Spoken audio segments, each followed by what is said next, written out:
Okay, welcome to the Worcester City Council meeting. If you can, please stand for the Pledge of Allegiance and the Star Spangled Banner. I pledge allegiance.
Roll call.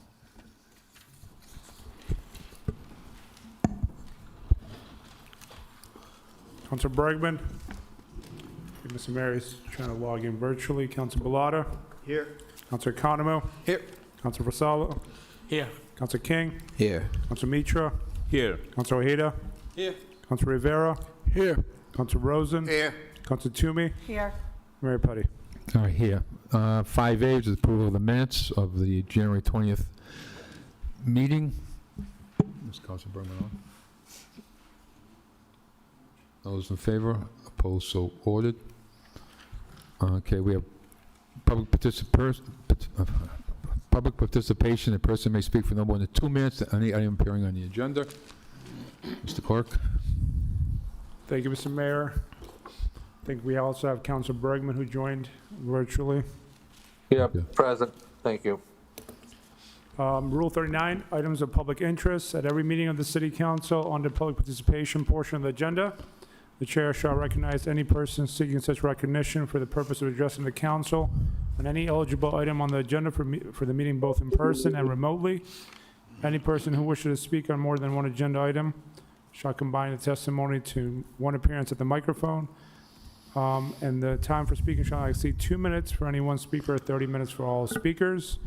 Rule 40, petitions. On the first occasion that a petition appeared before the City Council agenda, a prior petition may address the council for no more than 3 minutes on the subject of the petition. Thank you. Thank you. Is your name and state your residence? Fred Nathan Worcester. We're going to start off with 8A and 8B, dealing with the MBTA. Worcester is the second largest city in basically all of New England, and we still get a slap in the face. There should be more trains. In fact, there should even be trains going down to Rhode Island, out of Worcester. You shouldn't have to go to Boston to go to Rhode Island. That does not compute. And anyone who thinks it does is living in the sand. 9A. I don't know why it wasn't turned into housing a long time ago. The old St. Vincent Hospital nursing dorms. Thank you, John. That's a very good thing that you proposed here about the housing. I mean, we keep on hearing about housing, but really, what does the city do? Sometime I'm going to come in here with something that's going to blow the lid off of everything. When I say it, people are going to look like, this doesn't exist. Well, I'm not going to say it right now because I don't want to give it away. And I'd just like to remind people here that 11A, this is February now, so which means it is Black History Month, so act accordingly. Thank you. Is your name, say your residence? Hello, my name is Abby Mortallero, she, her, Worcester resident, District 4. So I'm gonna start off with 11A, Black History Month, because February is, always has been, and always will be Black History Month, and I think it is, you know, important that the city of Worcester recognize that. Okay. Next items.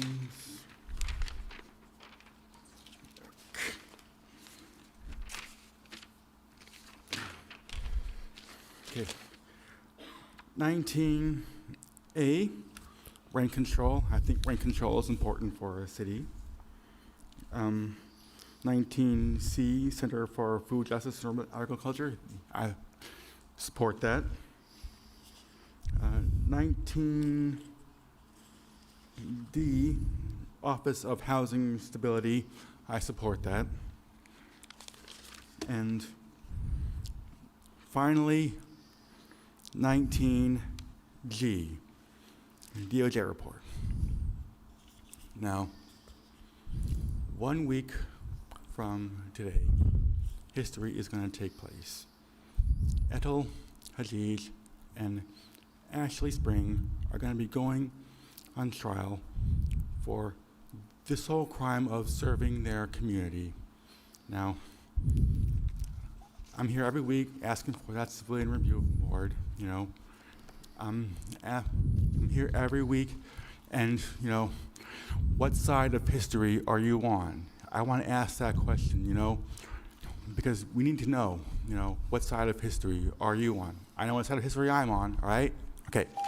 Thank you.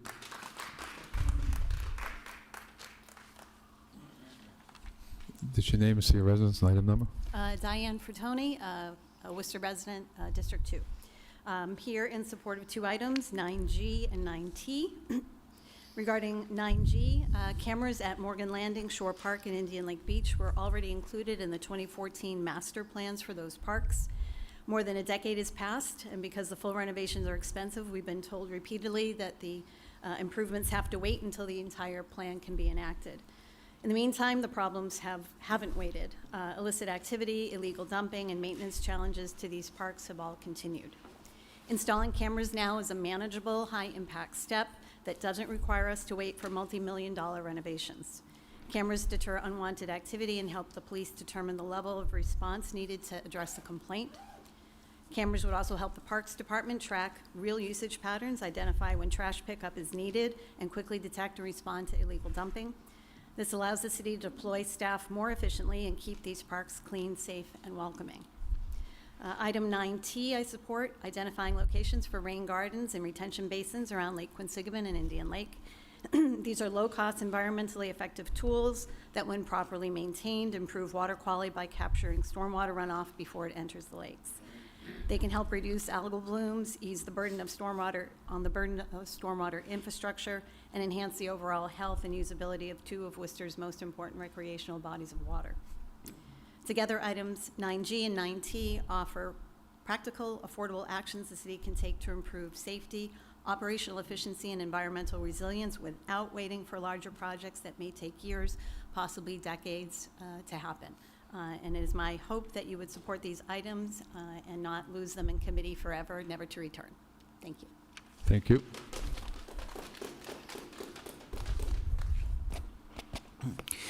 Andrew Marsh, 212 May Street, Worcester. Thank you, Mr. Mayor. Mr. Mayor, I rise to give cautious support to agenda items 8A and 8B. As someone who does not drive anymore, I rely heavily on public transit to navigate the city and external municipalities. As such, I wholeheartedly approve of both establishing a working group to advocate for additional infrastructure and service improvements, as well as more comprehensive data to support these investments. At least that's how I feel on paper. I am, however, reminded of how this administration tends to discourage volunteerism through not allowing those with the most passion and energy for improving the city to actually be in a position to do so.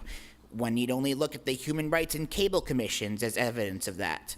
I also can't help but recall a number of prominent councilors were less than ecstatic about the WRRB's report in favor of establishing a civilian review board for the police department. Yet now we consider an agenda item seeking to support them when they collect public transit data. What I'm getting at is that Worcester has a tendency to provide lip service to shared goals, but rarely uses them for anything more than sound bites and tweets.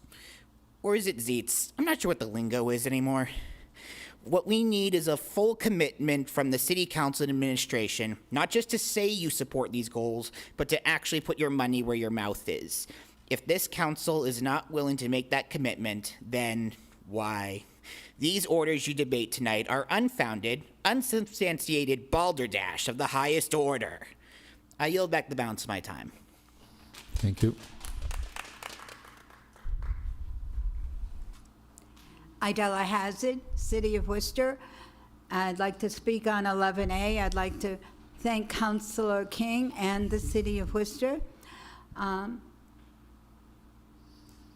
What I want to say is we've come a long way. And I don't want to go backwards. But I'm quite frightened these days because the Ku Klux Klan has been given free speech, and they have been growing across the country and in this city. And there is an undercurrent movement in this city, and not too many people feel it unless you're a person of color. And if you're a person of color, believe me, you feel it. And it's not above board, but they make sure you feel it. And it starts from the top down, from Trump. And all kinds of people have joined the Klan.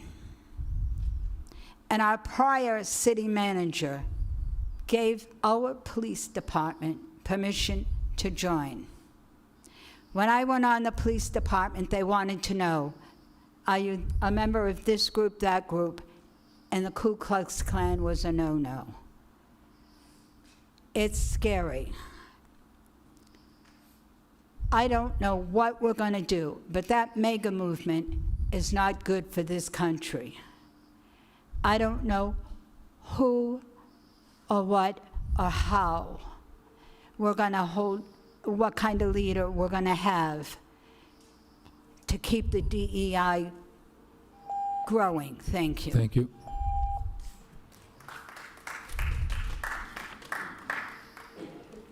Good evening, Mayor Joseph Petty and Council. My name is Drexler Assassi, representing Vernon Hill as the district. One agenda that I wanted to recognize is 16X. I believe that it is important that we recognize that traffic is pretty dangerous and also can be considered a concern when it comes to students crossing the streets. In addition to that, also safety must be a priority for pedestrians. With the City of Worcester being a mobile city for transportation, I believe that there is not a highlighted importance when it comes to pedestrian safety. In addition, on Lincoln Street, it is one of the most dangerous streets in City of Worcester, mainly because there has been numerous amount of accidents, numerous amounts of individuals who are trying to cross the street nearly being hit by cars, and also not being able to cross safely.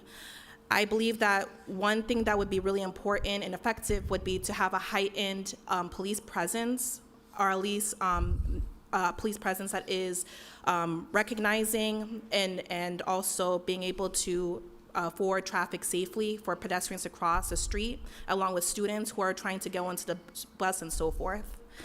Then that's my conclusion. Thank you.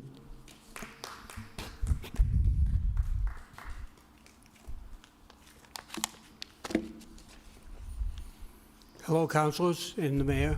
and the city manager. I'm talking tonight on, to start out with 10B and 10C. Very important for our schools. These were adopted March 26, 2024. What happened to the report that was coming back on that? That's my main topic tonight, is that I was here last week. Everything was done. If you're doing the people's work for the city, yet the meeting only lasted less than an hour. What type of work are you doing? You're just passing things to committee and asking for reports. Tonight's agenda, almost every single item, you're asking for an update or update for information they never got back, or reports that we don't seem to come back. We need to know when these reports, and there was a motion in the last, how the city manager, and I know he's very busy, keeps track of what reports he has to come back with in his department. We need that done right away. The second thing I have is the Civil Review Board. I know I say it every year, but when are you guys going to actually take a vote? Throw a set, take a vote, yes or no. The Post Commission has come in favor of the Civil Review Board. So you say, okay, we already have something there. The Post Commission is in favor of Civil Review Board. So is the Commission on, it just went out of my mind, but I voted 5-1 for the Civil Review Board. We need it done. Mr. Mayor, you, when you were running, you were going to bring up with the city manager. You made a statement to bring it up. Thank you. And I haven't heard anything yet. We don't need a report. There's already a report there. Thank you, appreciate to it. go by. Thank you. Well, okay, but Thank you. when are you going to get something done? Yep. That's Thank what you. I'm saying. You guys, Thank you, appreciate it. please, do it. The next speaker, please. Thank you. What's your names to your resident? Sure You thing. know Good the evening, gig. Mayor, City Council. My name is Robin Kennedy. I am a proud Worcester resident and state senator for the 1st Worcester District. As a resident, I want to wish you all a happy Black History Month and want to support item 11A for the city to officially recognize Black History Month. But I'm here tonight to speak in favor of items 10B and 10C and to give a legislative update on what's happening around strategizing to increase funding and a better funding model for the Massachusetts School Building Authority. This session, I filed Senate Bill 390, which is an act establishing a commission to study the Massachusetts School Building Authority. I think we all know that the current structure of the School Building Authority, despite the efforts by the board itself, is not adequately funding to meet the needs of our schools, not only here in the city, but across the Commonwealth. In addition, we have to consider in this century how we're funding our schools and what we're allowed to fund through the School Building Authority funding. I'm happy to report that my bill was included with a very similar bill, which is Senate Bill 403, which was filed by the chair of the Senate chair of the Education Committee, which is called an act establishing a special committee to review the adequacy and equity of the Massachusetts School Building Program. Everything that was included in my bill, including membership of the committee, as well as the specific charge of the committee, is also included in this bill, which expands the scope of the commission. And so I just want to quickly run through, although I'm probably run out of time, so I'll have to send it in to you. Motion to suspend the rules, Mr. Chairman. Okay, go ahead. To include, so the commission would be charged with studying the capacity of the MSBA to meet the needs of current and future projects, the existing grant formula and potential modifications, construction cost reimbursement rate relative to actual cost, and other policies that have impact eligible project cost reimbursement, how our incentive percentage points are calculated for municipalities that qualify for 80% reimbursement, reimbursement policies for regional technical and vocational schools, reimbursement policies to help the Commonwealth achieve its environmental and emission reduction goals, reimbursement policies that support healthy school facilities, whether the authority should be authorized to spend money on equipment or be limited to funding for education structures, We know it's something that we want to be able to look at as we build new schools here in Worcester, whether the MSBA should add incentives for vocational ed spaces, strategies for addressing facility needs of educational collaboratives, any other issues affecting the ability of all students to attend school in high-quality, accessible, safe, healthy, and green school buildings.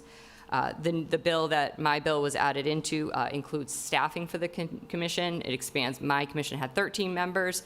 The one that's now moving forward has 23 members, but I want to note a specific representative from a gateway city. So the opportunity for a city like Worcester to be at the table as we review what the structure looks like. I won't go into all the membership to save time, but I'm pleased to report now that this bill is in the Senate Ways and Means Committee, which hopefully can get to the Senate floor soon for debate and passage. So now would be a wonderful time to have our communities, including the city of Worcester, offer testimony to the Committee on Senate Ways and Means in support of the importance of having this commission. As we know, there's a lot of gaps that we need to fill, and having this commission will help us understand the totality of the need statewide and what we need to consider in restructuring the MSBA funding mechanism. So thank you so much. Thank you for bringing this item forward, and look forward to continuing partnership with the city as we try to replace the buildings that we have in need. So thank you so much. Thank you. Sue Mailman, City of Worcester. I'm here on a couple of items. I'll start with the MSBA items, 10B and 10C. I have an item on the city council calendar, the school committee calendar, I'm sorry, for this Thursday about MSBA and potentially being able to fund a track. And you may or may not know that we lost an indoor track at South when South was rebuilt, and we weren't able to do it because MSBA decided no more funding of indoor tracks. I think we should make a case for a city our size with the number of kids that we have, track and field, and also the region. The region doesn't have that much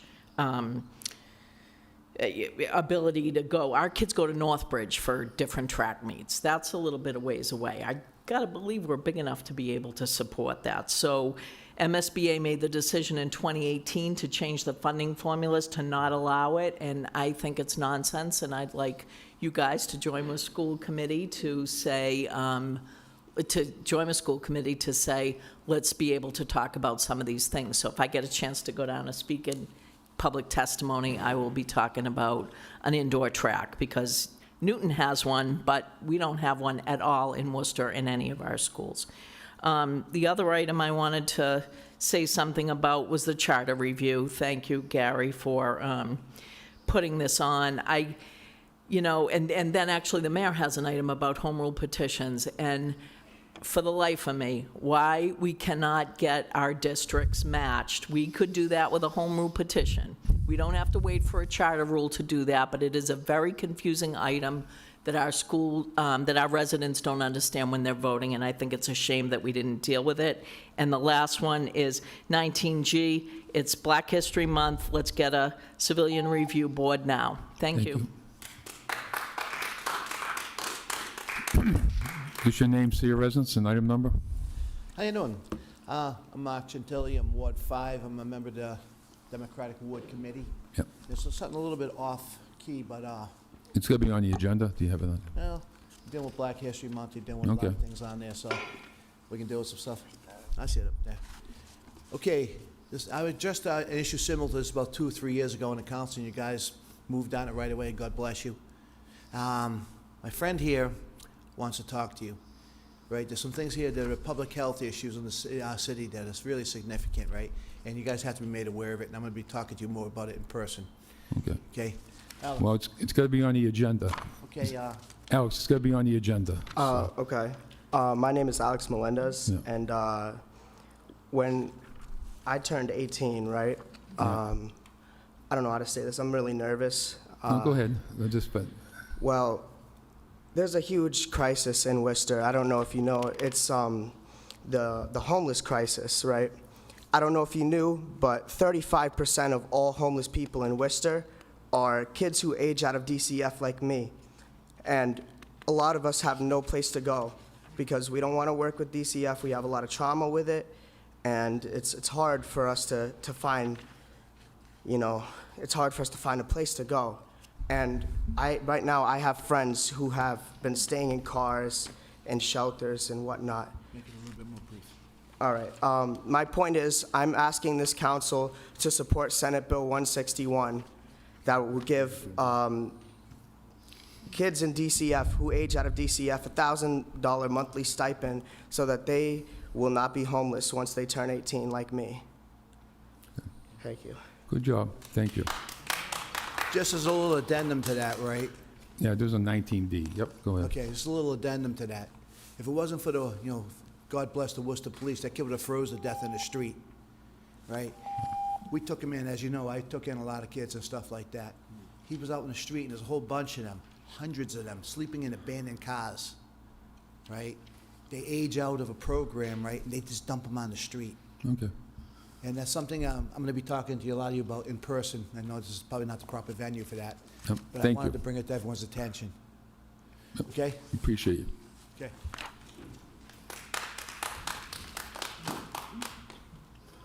Okay, we have three people online.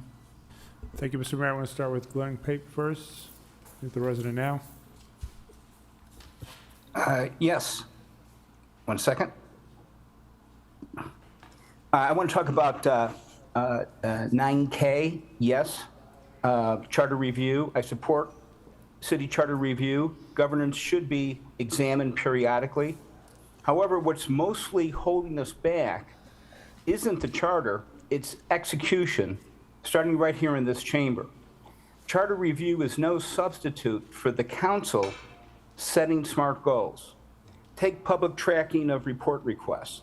The council has raised the issue, but has not yet required and set standards of action to get it done.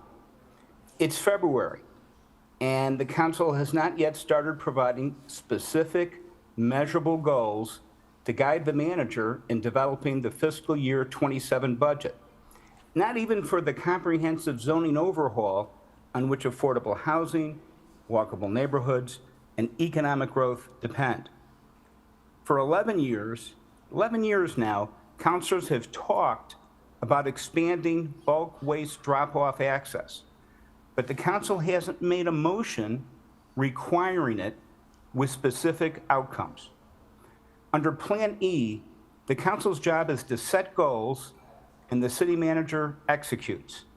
If the council doesn't set clear, measurable goals, then no new city charter is going to save us.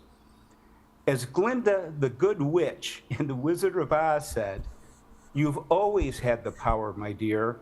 You've had it all along. It's time the council uses the powers it has." Thank you. Thank you.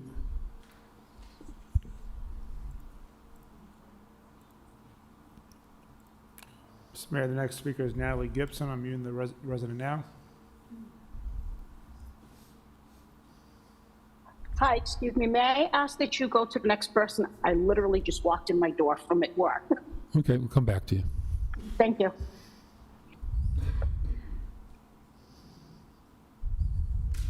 Mr. Mayor, the next speaker is Tom. Do you want to meet the resident now? Good evening, can you hear me? Yep, go ahead. Please state your name, city of residence, and the item you're calling on. Tom, City of Worcester, Ward 2, and it's 19A, 19D, and 19G. On 19D, obviously support it. We obviously all want people that are facing a housing crisis, housing issues to be housed. The problem I have is there's two cases, Valenti v. Shinseki and Alliance v. City, that are directly relevant to this. They have to do with the fraudulent misuse of housing funds. The problem at hand is you can create an entity that oversees housing. The problem is that's not good enough. There has to be enforcement, and specifically in the form of independent enforcement with strong subpoena power. And I haven't seen that in any of the attachment documents.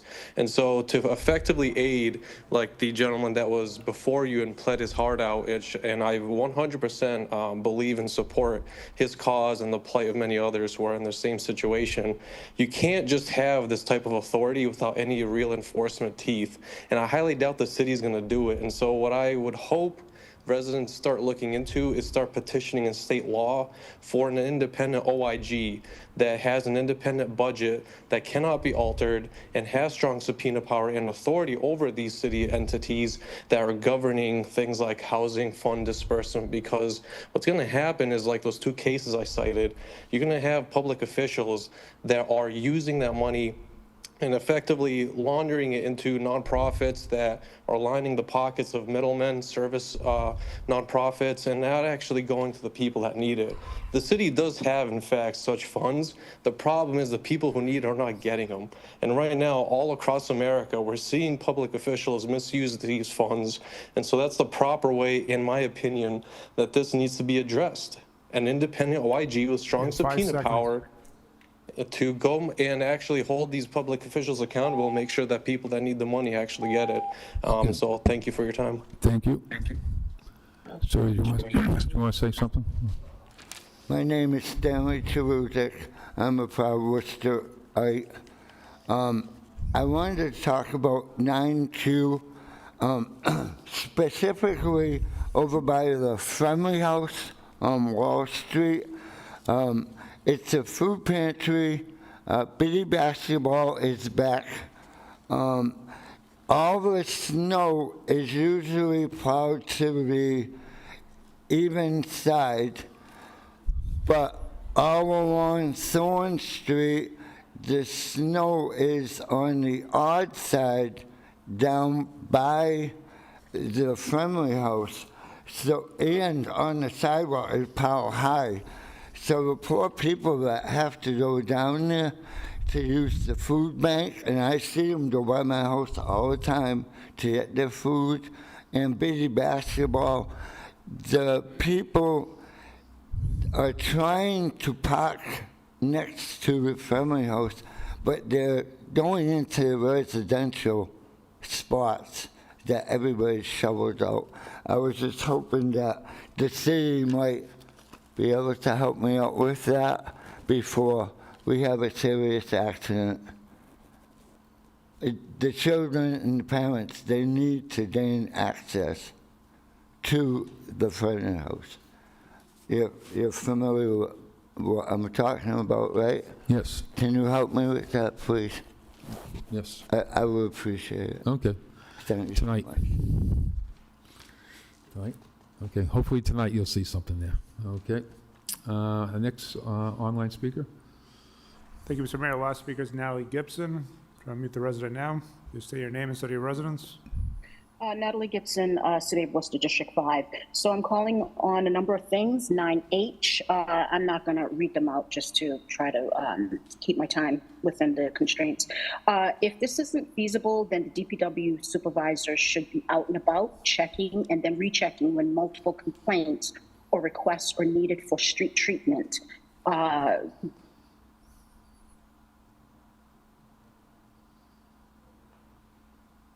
Nope, Natalie? Sorry about that. They need to treat their streets like their own and as if their family is using it. Let's see, 9K. Let's see, what are we waiting for in order for the city to propose? Wait a minute, what is this about? That was about the Plan E. Okay, yes. What is the city waiting for? The city is not prospering under the current management style. 9L. The building could offer, thank you, Gary Rosen, for putting this on here. The Stearns Tavern, Stearns Tavern, could be utilized so much more than it currently is by the Seven Hills Foundation. 9M, include the 311 app. When you receive this information, what are you going to do with it as a council? Because we already have a lot of this information. 9Q, inspectors need to enforce instead of waiting for residents to report violations. I see a lot of that going on. They're expecting a lot of the residents in the city to report a lot to them. 9V, wasn't this what former council? Yep, former GI. I would like to utilize Andrew's reserve time. Wasn't this what former Councilor GI was working on? before. Okay. And lastly, 9Z. Thank you. This has been asked multiple times before. you. Private pickups shouldn't, private Okay. pickups without horsepower should not be on routes that they, Okay, thank you very much. thank you. Okay. Okay, back to the agenda. We have petitions, 7A to 7E, refer to traffic and parking. Roll call. Counselor Bergman? Yes. Counselor Bellata? Yes. Counselor Economou? Yes. Counselor Fasolo? Yes. Counselor King? Yes. Counselor Mitra? Yes. Counselor Ojeda? Yes. Counselor Rivera? Yes. Counselor Rosen? Yes. Counselor Toomey? Yes. And Mayor Petty. Yes, 8A to 8H, motions to adopt. Roll call. Counselor Bergman? Yes. Counselor Bellata? Yes. Counselor Economou? Yes. Counselor Fasolo? Yes. Counselor King? Yes. Counselor Mitra? Yes. Counselor Ojeda? Yes. Counselor Rivera? Yes. Counselor Rosen? Yes. Counselor Toomey? Yes. And Mayor Petty. Yes, we are on 9A, request the city manager, request the chief development officer provide council with an update concerning the former St. Vincent's Hospital nursing dormitory being developed, converted into affordable housing for senior citizens. Councilor Fazolo? Thank you, Mr. Chairman, through you to the administration. The St. Vincent's School of Nursing has been vacant for over 3 decades, probably close to 40 years. And we all know that the senior center is abutting that property. It would make for a great opportunity to have senior housing there. And when our current city manager was first appointed, he went around to each of the districts and had an open mic. And I went there at that time and asked him to pursue senior housing there.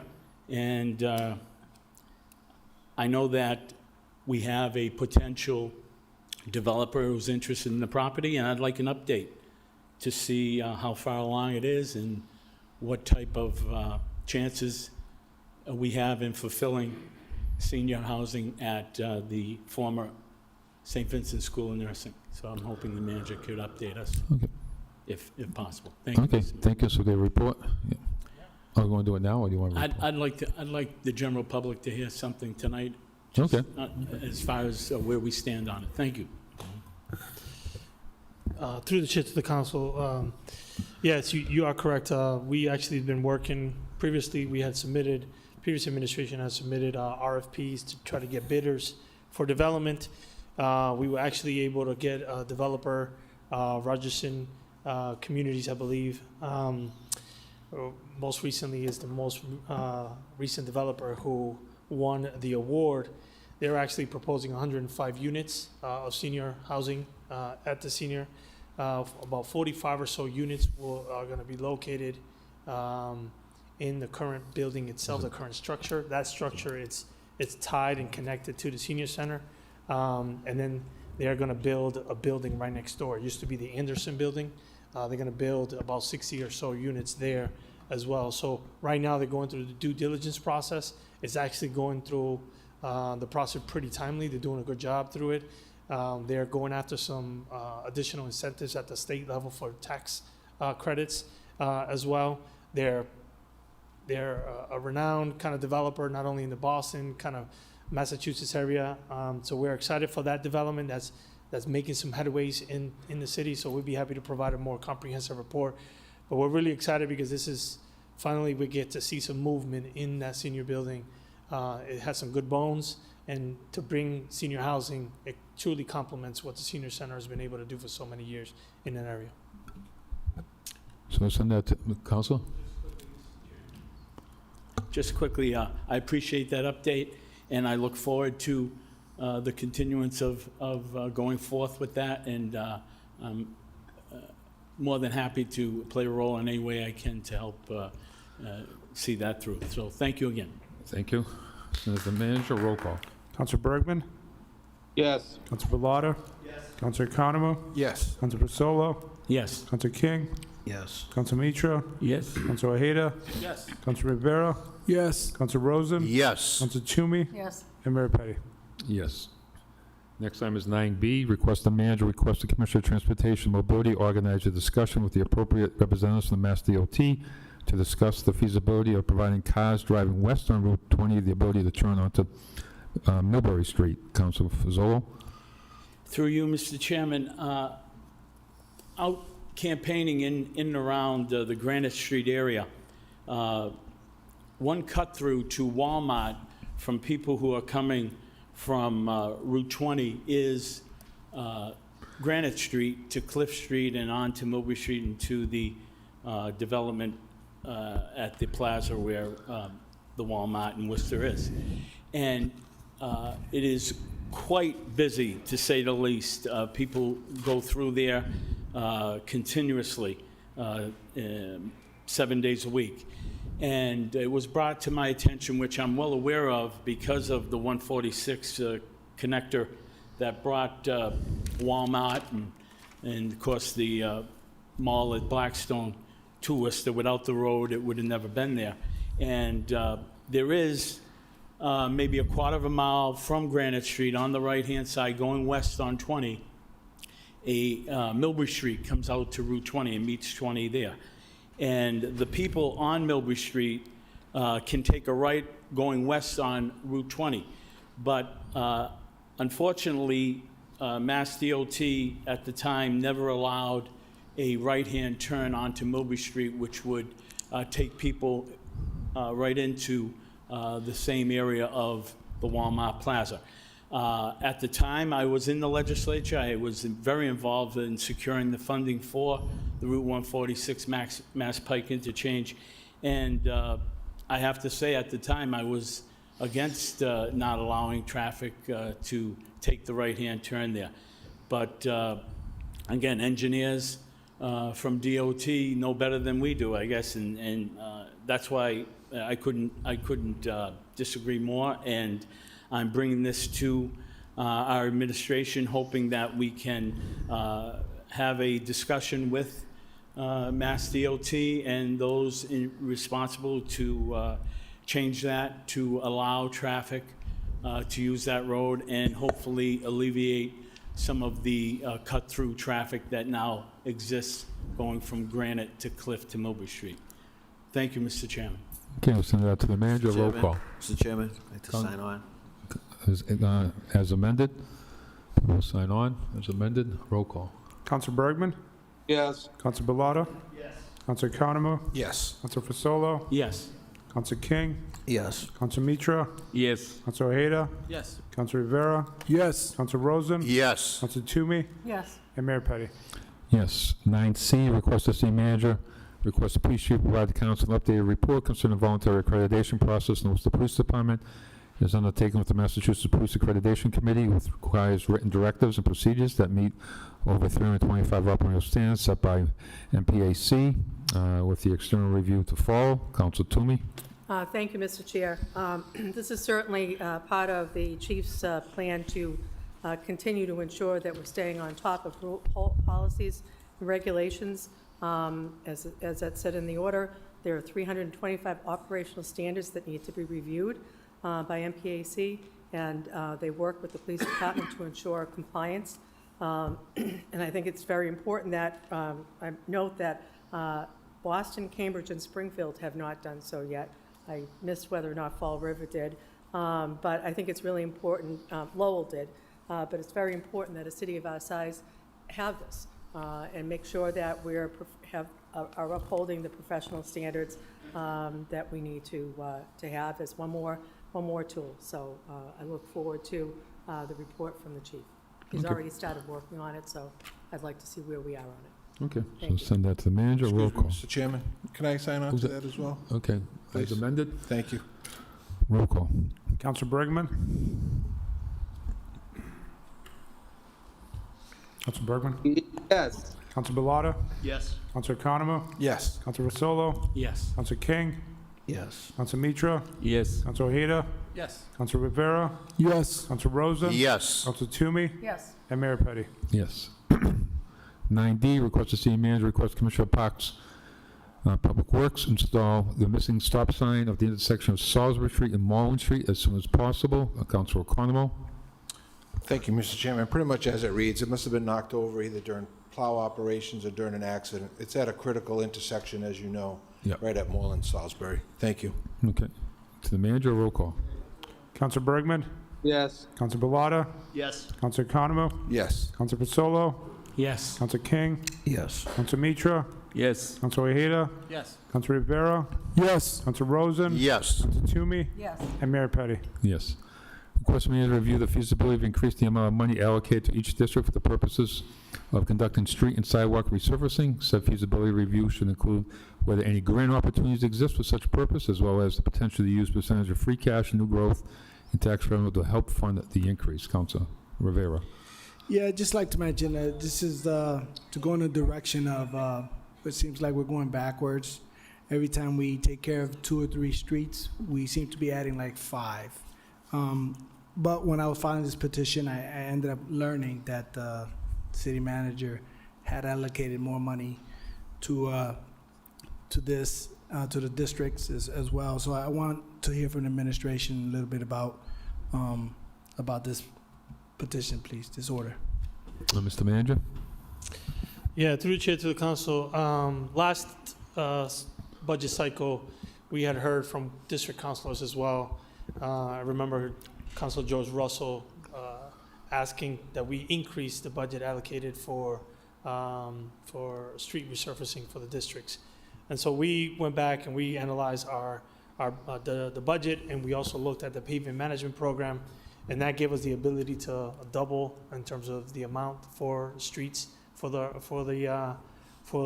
districts. And then we also looked at the list. We had like a 4-year backlog, and we then addressed that 4-year backlog of sidewalks for the districts, and then we also increased that for the council. So moving forward, budgets moving forward, the district councils will have more money for sidewalks and for streets resurfacing as we start to move forward.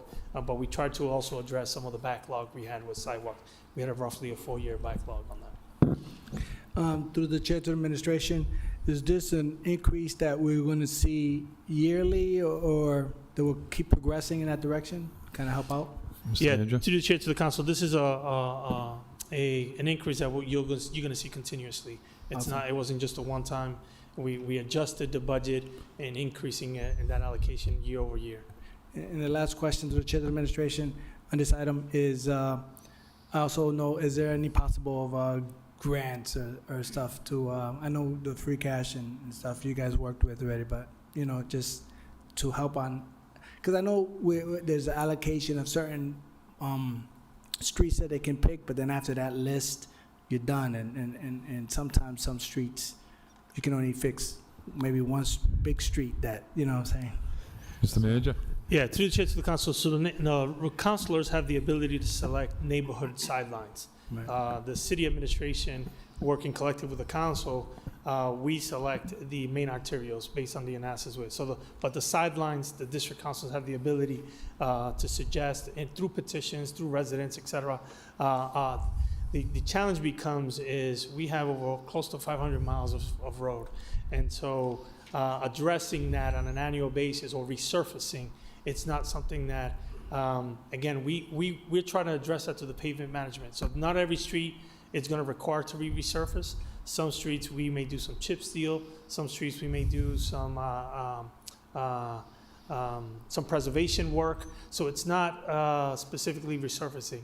The dollars that we increase specifically for the districts are strictly only for resurfacing.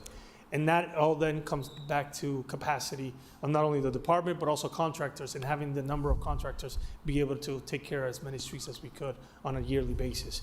So yeah, there are streets that are kind of there in terms of the pending list. Some of them are subject because there's in a year or two, we're gonna do some water or sewer infrastructure, so we gotta put it on hold. There's other situations that happened. But again, our efforts to try to increase that number for the districts, but also include a pavement management program that we introduced a few months back to the council. That is going to give us a better strategy in addressing our neighborhood roads moving forward. Thank you. Thank you. Councilor Economou, what purpose in your eyes? If I could add a friendly amendment to that, please, Mr. Chairman and Councilor Rivera. On that increase, I'd like to know if it's a net gain in dollars or if it's just covering the added cost that has accumulated to do the work. I think that would be important to know, if that's okay with the council. Okay, so Thank you. send that to the manager, Councilor King. Thank you, Mr. Chairman. Just a point of clarification on this item. Through the chair to the administration, and I certainly appreciate the order. Currently, how are we looking at the needs of each individual district in terms of priority and number of necessary initiations of street operations? And the reason I ask for that question, Mr. Chairman, is we got 1, 2, 3, 4, 5. You get a certain amount for each district.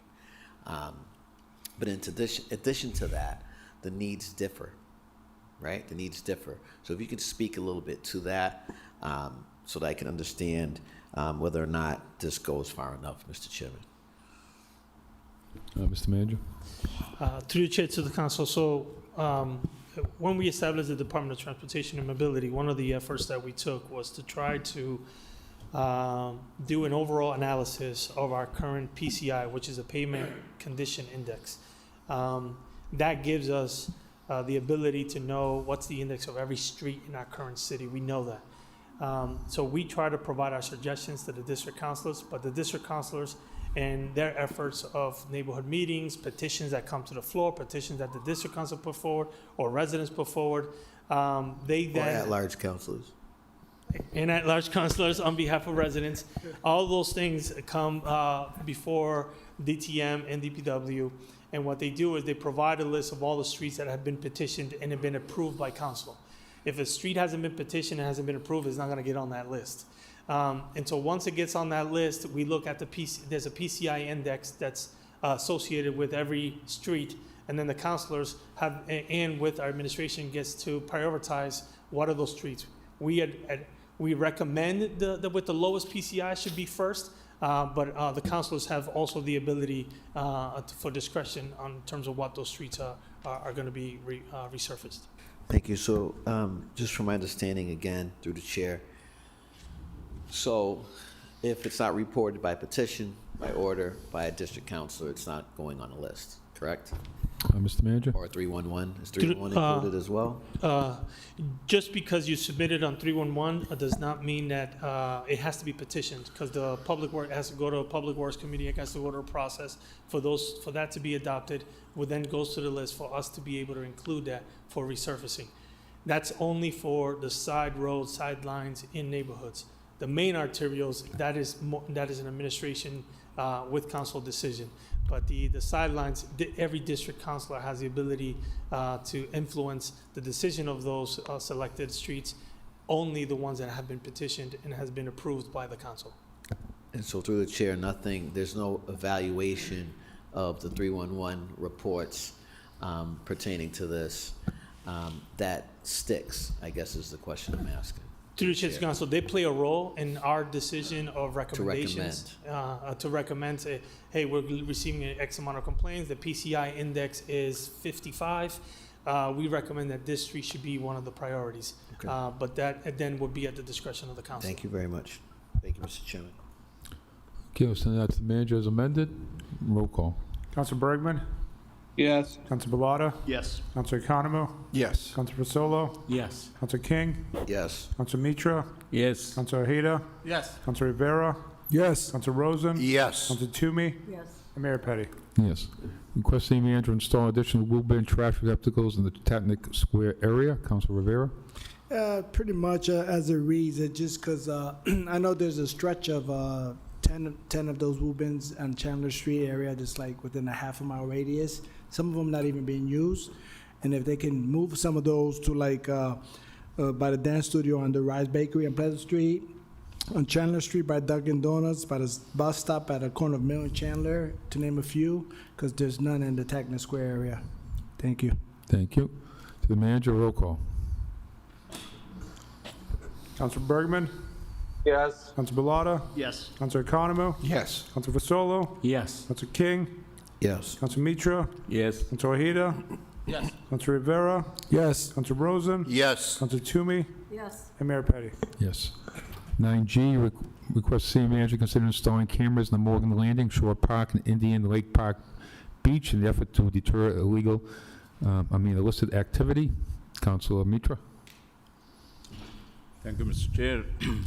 Through chair to the city manager, this was found out when I was attending a neighborhood meeting. As you also heard, the neighborhood meeting organizer was also here, Diane, who also spoke about it. I was given the understanding that in those parks, there are a lot of illegal activities go on, such as Diane mentioned, probably illegal parking, illegal, drug use, and many unhoused people come in there. So they think that will be safety of the neighborhood. It will be a good idea to install the cameras in there, so at least these things could be controlled and detected. So that's the request that was made by the neighborhood groups, and I'm just represented to see that it is activated, it's done, because they have failed to get it done in the past. So I would highly recommend to look into it and please make this happen. Thank you. Okay, we'll send that to the manager. Roll call. Counselor Bergman, Yes. Counselor Bellata, Yes. Counselor Economo, Yes. Counselor Vasolo, Yes. Counselor King, Yes. Counselor Mitra, Yes. Counselor Ojeda, Yes. Counselor Rivera, Yes. Counselor Rosen, Yes. Counselor Toomey, Yes. Mayor Petty. Yes. 9H, request city manager, request Commissioner of Public Works provide council with a report concerning the feasibility of snowplow drivers using a phone application to report vehicles illegally parked during winter parking bans in an effort to educate vehicle owners of the proper locations to park during such winter weather events. Council Mitra. Thank you again, Mr. Chair, through you to Mr. Manager. This is just a request to see if this could be possible, because we know that during the snow that we had in the past week, many cars were illegally parked while the plowers were going, and they couldn't clean the roads because the cars were parked on the curbside, and many homes had very difficulties in seeing that their roads were not cleaned properly.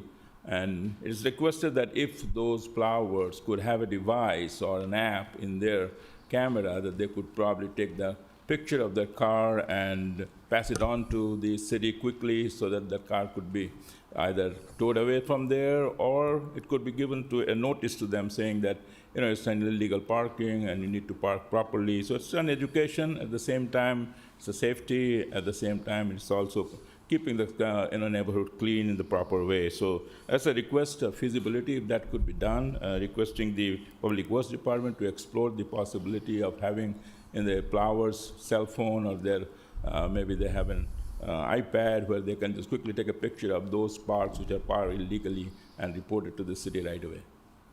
Okay. Thank you. Thank you. Mr. Chairman, I'd like to sign on, please. Okay, as amended? Thank you. Okay. Roll call. Counselor Bergman, Yes. Counselor Bellata, Yes. Counselor Economo, Yes. Counselor Vasolo, Yes. Counselor King, Yes. Counselor Mitra, Yes. Counselor Ojeda, Yes. Counselor Rivera, Yes. Counselor Rosen, Yes. Counselor Toomey, Yes. and Mayor Petty. Yes. Requesting a Committee on Public Health and Human Services hold one or more public hearings far in advance of next winter in an effort to help the city identify and to secure a sufficient number of safe and secure emergency shelter locations that serve the needs of the unhoused population during the winter of 26-27. Councilor Rosen.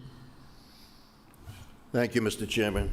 Mr. Chairman, as we all know, every late fall, early winter, city is always looking for emergency shelter facilities to house the homeless. And it's difficult at times to find the right spots, and certainly the right number of spots. We're fortunate that we have a shelter this winter over on Oriole Drive, and we have, again, the MLK Center, and we have Smock on Queen Street. And thank goodness, the last couple of days, what St. John's Food for the Poor is doing, they've opened a new shelter, I believe, sheltering 60 folks every night. I think they had a meeting Friday, and they were open Saturday. So just amazing work that they do there and continue to do. thank goodness we have this shelter because we really haven't had enough to serve the needs of all the homeless folks. And the needs, the numbers seem to increase winter after winter. And I can't imagine tonight anyone sleeping outside. You could be in a tent, you could be in a sleeping bag. I just can't imagine it. And we know for the last 6, 7 weeks, every day here in the city of Worcester, especially every night, it's been so cold, so treacherous. So how can anyone, brave that weather and sleep outside? So I'm suggesting that the Public Health Committee, Councilor King, Councilor Toomey, and I, we take a look early on, March, April, start looking and talking to folks here in the city. Where will our shelters be next year? I hope the St. John's Food for the Poor shelter does well this winter, and they do bring it back. But I think that the committee, starting early, can maybe come up with some adequate facilities for us to use for the homeless. So thank you to my colleagues. Thank you, Mr. Chairman. Joe? Through Chair. Councilor Toomey, what Thank you. reason I you- rise for clarification. I just wanted to let folks know that they are looking for volunteers and people to cook and things like that. There's on their Facebook page under St. John's Food for the Poor, they do have a link called Sign Up Genius, and a lot of the shifts have been covered except for the overnight shifts, and they're looking for people. So we can certainly make sure that folks know what that link is, and they definitely need help. I want to sign on to this as well. Thank you. Councilor Bellata? Yes, through the chair, I'd like to sign on as well. I attended the emergency meeting that they had last Friday, and Officer Lovely was there. It was great to meet the staff, Father Madden. It's really critical, the work that they're doing, and would love to sign on to this, so thank you. Sure. Okay, so is the matter to sign on? Council Hayden, so the whole council wants to sign on? Council I just want clarification. I was just understanding also that the city manager is going to be providing us with like a master plan on the homeless situation. Correct. Okay. Okay. From me. And this is a friendly amendment to, real quick, like Councilor Toomey was saying, we should focus on how to get people to volunteer and trained to do this. So that's one of the issues there. One of the challenges they have right now, because it's every night we have so much cold weather. So, okay, so everybody wants to sign on, so as amended, roll call. Councilor Bergman? Yes. Councilor Bellata? Yes. Councilor Economo? Yes. Councilor Vasolo? Yes. Councilor King? Yes. Councilor Mitra? Yes. Councilor Ojeda? Yes. Councilor Rivera? Yes. Councilor Rosen? Yes. Councilor Toomey? Yes. And Mayor Petty. Yes, request standing committee on public health and human services review the city's efforts to determine why a square mile census tract in the heart of downtown Worcester, bordered by Lincoln Square to the north, Shrewsbury Street to the east, Main South to the south, and Crowns Hill to the west, has the highest rate of stroke and dementia in Massachusetts for residents 65 and older who are on Medicare. Councilor Rosen? Thank you, Mr. Chairman. This is United States Census Tract 7317. It's designated by national standards, I believe. And it includes City Hall, right where we are. It includes the DCU Center. It includes the Hanover Theater, the Worcester Police Department, the Worcester Public Library, Coney Island Hot Dogs, and several other places, but there's some that are very recognizable to all of us. And I'm suggesting that since this small census tract, 209,000 residents in the city, 3,700 of them live in this small census tract. Not a lot. 1/3 of those residents are below the poverty line. But this deals with those who are 65 and older. More than half of those 3,700 residents are older than 65, but they too live below the poverty line.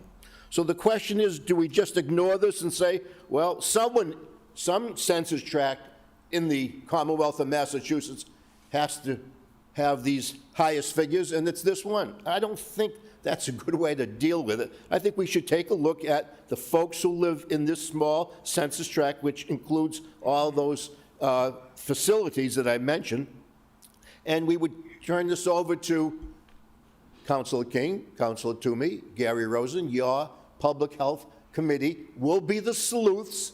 We'll invite people in, and we'll try to find out, why is this census tracts so different than those in Boston, those in Springfield, those in New Bedford.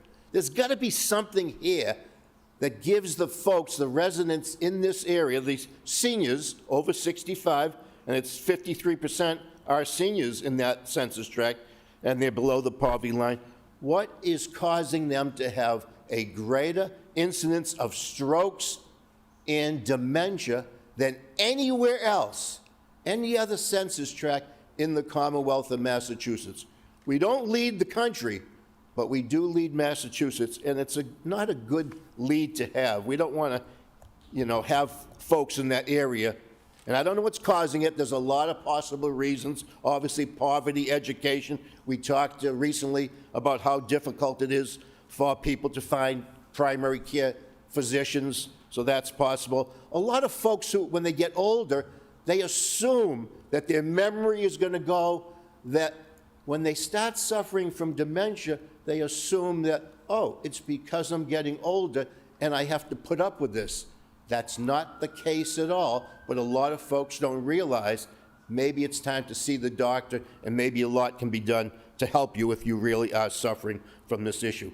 So I will refer this to the Public Health Committee, and as I said, the three of us will be the sleuths on this, and we'll see what we can come up with and report back, hopefully, to the council later on this year. Thank you, Mr. Mayor.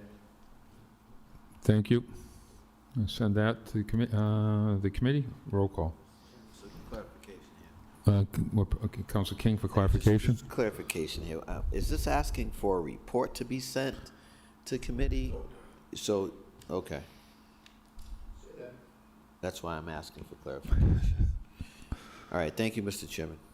Thank you. Okay, roll call. Council Bergman? Yes. Council Bellotta? Yes. Council Economo? Yes. Council Fasolo? Yes. Council King? Yes. Council Mitra? Yes. Council Ojeda? Yes. Council Rivera? Yes. Council Rosen? Yes. Council Toomey? Yes. And Mayor Petty. Yes. And we are on 9K, request to stand committee on municipal legislative operations, hold a public hearing to determine the feasibility and advisability of the City Council initiating and/or supporting efforts to review the current modified Plan E City Charter that was implemented in 1987 and amended in 2022. Council Rosen. Thank you, Mr. Chairman. As we all know, Mr. Chairman, this has been discussed at length throughout the Worcester community for years, It's been almost 40 years since we did come up with the charter that we have now. And five of the City Council, are sitting in these seats tonight because that charter was changed back in 1987 after a few years of deliberation by a charter commission, City Council, and so on. The folks in Worcester voted it. And we came up with not only at-large councils, but this new mix of 6 of us at large and the other 5 district councilors. And I'm not suggesting tonight, I'm not going to make one suggestion tonight of any change in this charter. We've all talked about it during this past campaign and previous campaigns. We've heard people, different agencies, different individuals ask us, are you in favor of charter change? And I'm not even using the word change if you read this carefully. I'm looking at charter review. It's been almost 40 years. Are we going to do this every 40 years? Maybe we're not going to. Maybe it's going to be every 100 years, because I don't know where this is going to go. But I think it's time. Back in the late 80s, when I taught at Doherty High at the time, when this was done, this new charter came forward, I was also running the internship program at Doherty High, and I had a student, one of my senior students, 60 of them, who were doing internships all through the community. He said, I want to do something in politics and government. So we set him up in the late 80s down here at City Hall with the new Charter Commission that was working on the charter. He worked with them. He couldn't vote on it. He wasn't part of the commission, but he came to all their meetings right in the chambers here, and he came up with all of his ideas too, and some of them were talked about by the Charter Commission.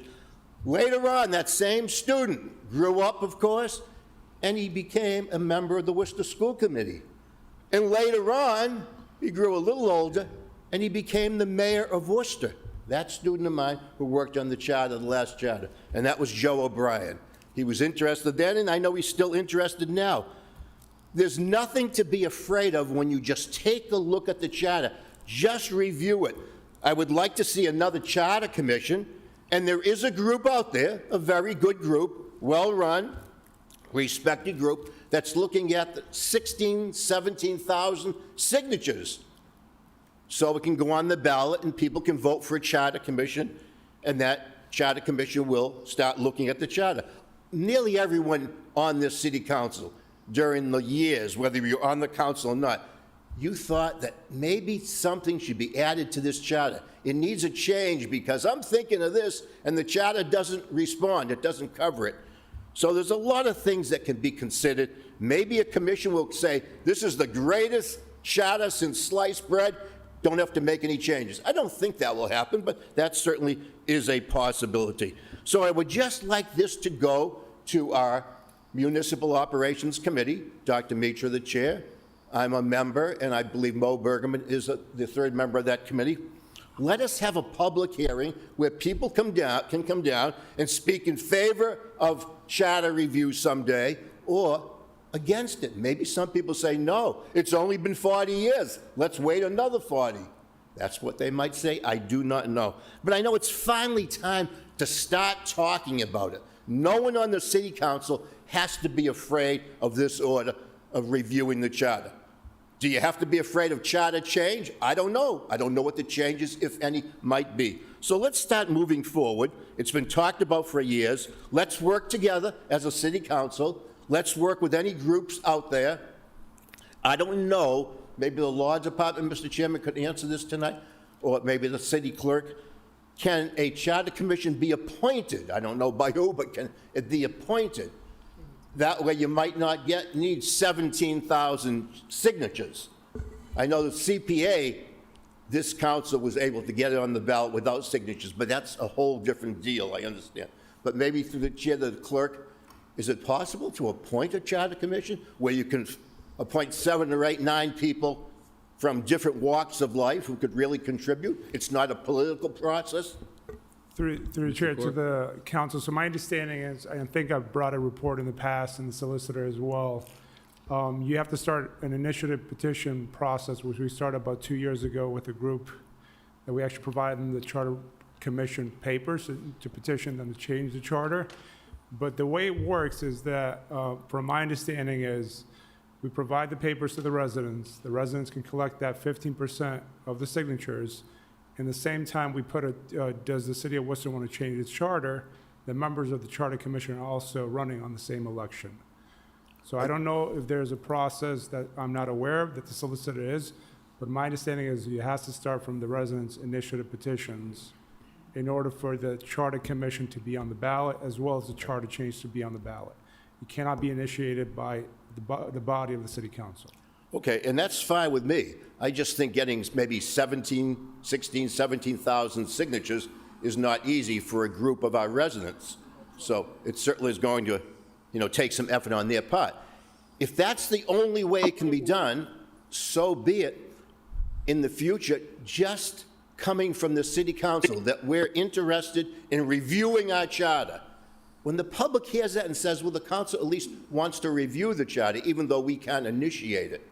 Although I'm still not sure that a charter commission couldn't be set up by city council, the mayor. The mayor has ad hoc committee ability. That could be considered perhaps an ad hoc committee. I don't know for sure, but however it can be done, I think it's time to do it. So I hope we can support this tonight. Let's send it to our MO committee. Let's have public hearings about it and see if it's going anywhere after that. I do support charter review. I think several on this council during the campaign even stated they support charter review. Here's our chance right now. Don't be afraid of it. Let's do it. Thank you, Mr. Chair. Thank you. Council King, followed by Council Economo. Thank you, Mr. Chairman. Through the chair to the clerk, I know we've had this in committee. When I was in municipal operations, it was in Mo Bergman's committee as well. If you could speak a little bit to the report that you provided. I don't recall what the name of it was. Through the chair to the council. So actually, the report is still in committee. It was still brought there. back by, my report was filed, my understanding is, but the solicitor's report is in committee as well. And I don't know if the solicitor has a copy of the report, if she can kind of give you guys an overview tonight if you like.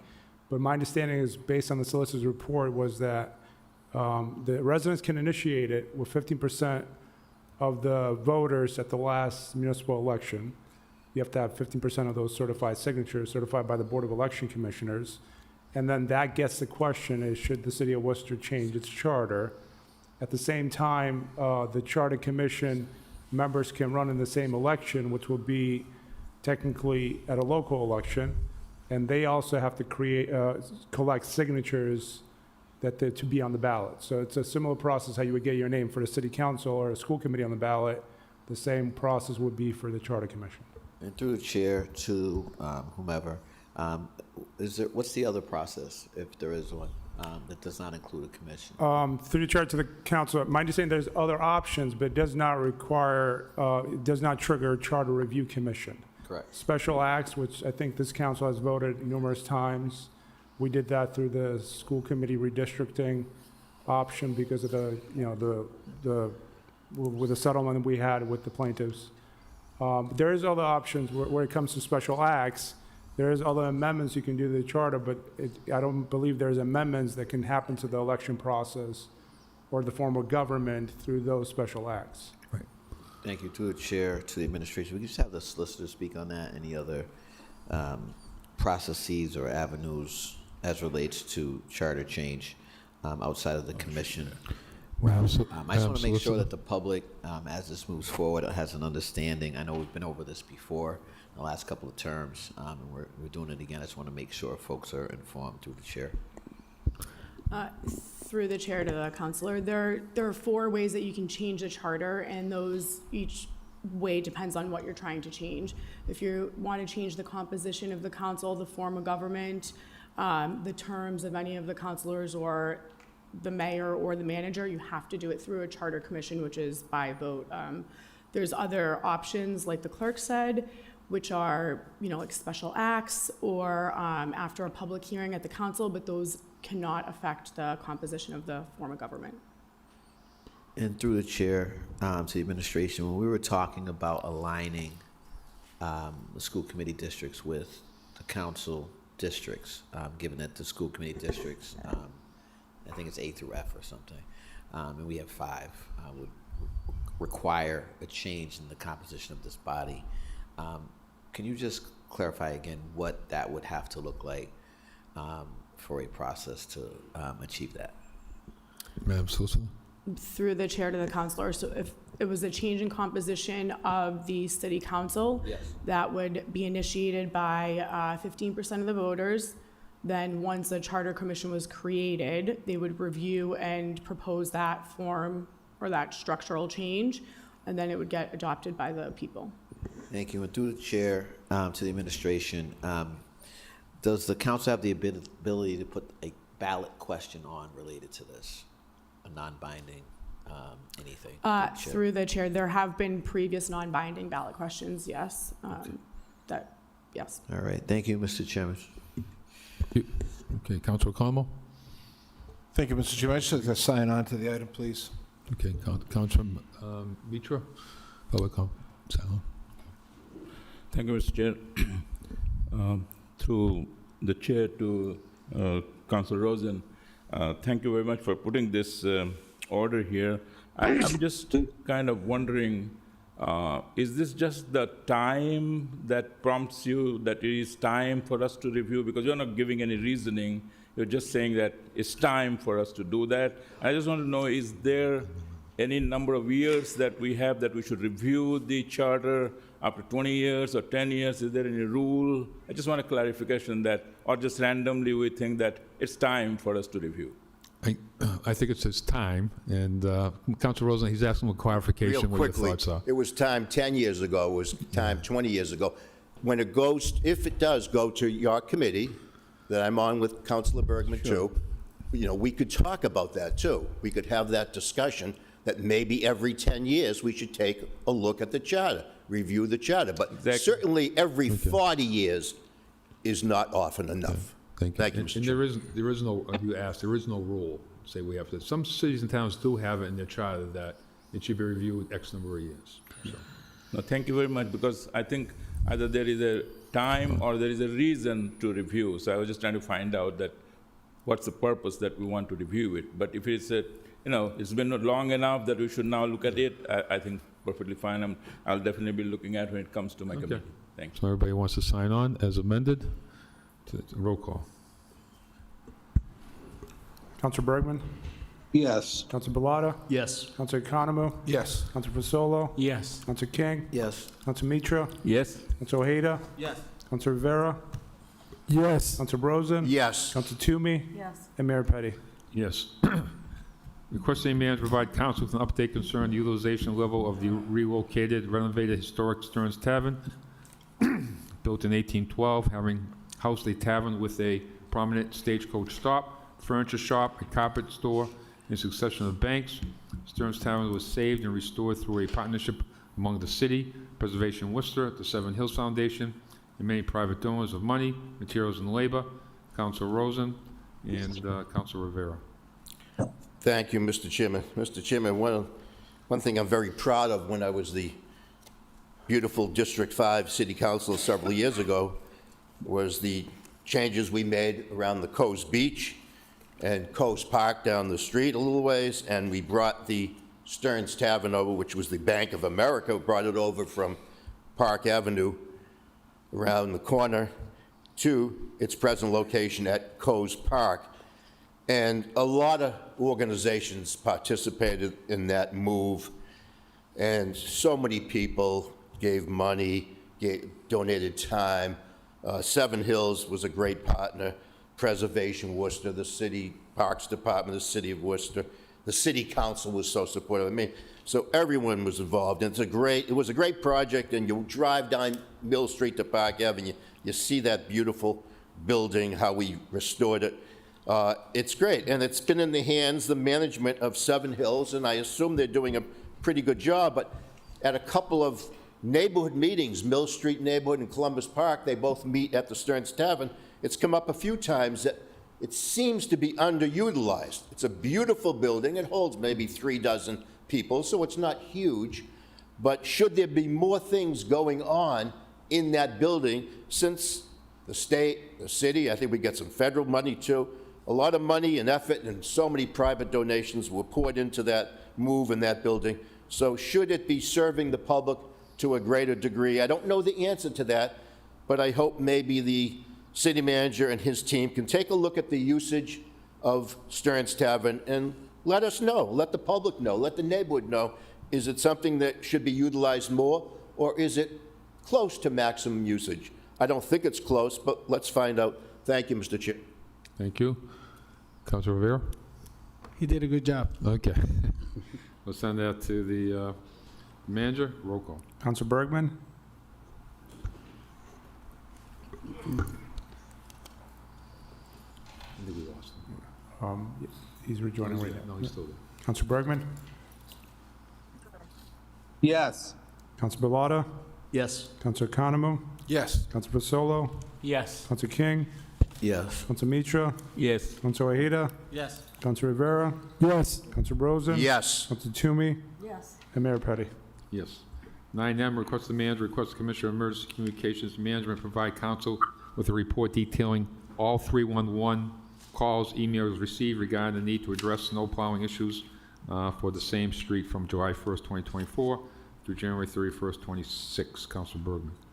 Thank you, Mr. Chairman. I think some of my colleagues may have experienced the same type of constituent inquiries that I've received over the last number of years, and it goes something like this. It's the same streets over and over again, at least it seems that way, that have issues with either snowplow operations or ice treatment or sanding or salting.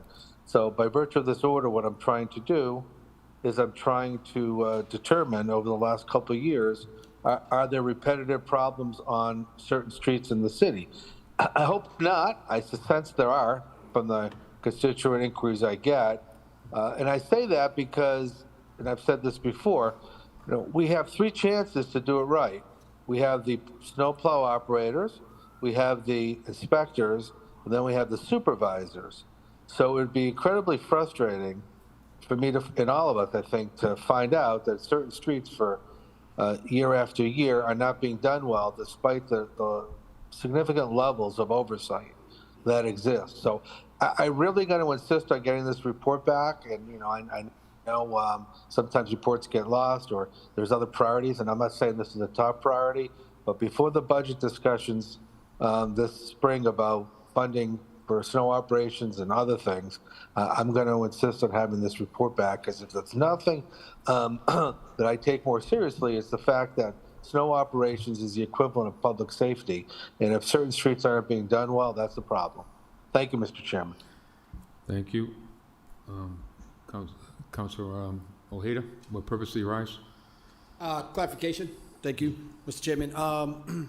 Just as through the chair to the administration, just a quick question. Is there somewhere where we can actually view these 311 calls or feedback on what's been sent out? I received many Mr. Manager? most recently, and I was able to relay some information to the residents, but some residents said that they didn't hear back or they can't figure out where it's going. So if you could just help me out with that. Mr. Manager? Yeah, through the chair to the council, if you're submitting any requests through 311, you're able to see that through 311. So you can see all the requests that are there, and they're provided in the mapping or any kind of listing. It's all under the app. If it's coming through a counselor, right? If it's an email to a counselor or a text message to a counselor, and then that's getting relayed to the administration through an email or text, most often than that, that's not being registered by 311. That's just being dealt with separately and trying to just mobilize folks to get over there. The best way to do it is to try to utilize the app. I know that sometimes there has been challenges and there's been concerns in terms of calls being closed and the work not being done. And that's stuff that we're trying to address internally in terms of our operations and our processes.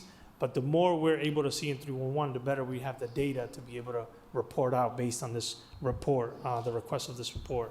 But that's typically right now the best way for residents to see the requests and things that are coming is the 311 app or the website, which is 311 website. Thank you. Through the chair, when you say see the requests, the resident can only see their requests, or they'll be able to see multiple requests throughout? Through the chair, they can see all the requests. So right now, if you log into the 311 app, you can see all the requests that has been submitted citywide. Thank you. No, I just want clarification. Hopefully some people are watching this. Like I said, my phone was being blown up on social media. Main South got hit pretty bad. And they continue saying, District 4, the counselor. And I assured them that 311 was working at the time. So through the chair, once again to the city manager, was it down at any point in time throughout this snowstorm? If you can. Mr. Manager? Through the chair, through the council, 311 has not been down. There has been no issues. I think sometimes what happens, there has been situations where a resident might have submitted a request, and that request might have been closed, but the work never been done. And the resident might have initiated another request or tried to ask the counselor or others as to, hey, I submitted a request, but it hasn't been done. I just want to follow up on it. But there has been no issues or no concerns or anything of that nature related to the app. That app has been working completely fine the entire time and has been extremely accessible to people. A lot of the requests, right now we have there's over 39,000 requests that have been submitted and dealt with. And there's constantly requests that are either active right now or pending or being closed, et cetera. And that's one way to engage the customer service center and the call center that's dealing with all these requests that are coming to 311. Thank you, City Manager. One of the things that is important is to know that the app is working. Obviously, we got hit with almost 2 feet of snow, or maybe more, whatever it may be. But that the app is working, and that we tried out, and we're doing our best, right? We're still out there in the streets. Obviously, there's still much more work to be done. But I think that's probably one of the main issues, and I appreciate Councilor Bergman putting this on, is that's one of the main issues. So we can show more transparency between the city and our residents on what their issues are and how we're addressing them. So again, thank you. I think it's important to continue to let residents know that this is important. There's an opportunity that they can go online and actually see these orders are being put up and how they're being addressed. So thank you. Okay, Councilor Rivera wants to sign on? Okay, so we'll send that as amended. Roll call. Counselor Bergman? Yes. Counselor Balata? Yes. Counselor Economou? Yes. Counselor Vasolo? Yes. Counselor King? Yes. Counselor Mitra? Yes. Counselor Ojeda? Yes. Counselor Rivera?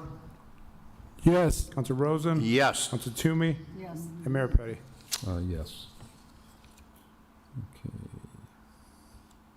I don't know if people mind that we have the auditor sitting there, and there's a couple items on. What's it? Yeah, you want to do that? Okay. Okay, we are on 12A, transfer information communication relative to the amount of funds that the Worcester Retirement Board invests in Global Infrastructure Partner and subsidiary Signature Aviation. You can file that, send it to committee. But we can file all those. Roll call. Counselor Bergman? Yes. Sorry, Counselor through the chair. Balata? Sorry, through the chair, I have a question. On that one? Yes. I'm sorry, I didn't That's see you. okay. No, it's okay. Okay, Councilor Balata? One question through the chair to the administration. How long is the retirement system going to be in this limited partnership with Global Infrastructure Partners? Mr. Alata? Mr. Stearns? Private investments can last 10 to 15 years or even longer. We're about 6 years in with this investment. Is it scheduled to be 10 years or 15 years, or is it kind of, does it vary as time goes on? It does vary. We have, similar to private equities, we may have some investments that last up to 30 years as they sell off assets at an opportune time. They look to improve, buy a company and improve its efficiencies and increase its value, and then may sell it. Infrastructure is a little bit different. They may do that, but they also may keep it for cash flow purposes of the operating of the infrastructure, whether it's like pipelines, toll roads, or airports, or in this case, an FBO, a fixed base operator who services private airlines and charters. Okay. So there's not a fixed termination date on this investment. So to saying that it's a long-term partnership, it seems like it's that in theory, or is it, because I'm just curious if and when the city or the system could consider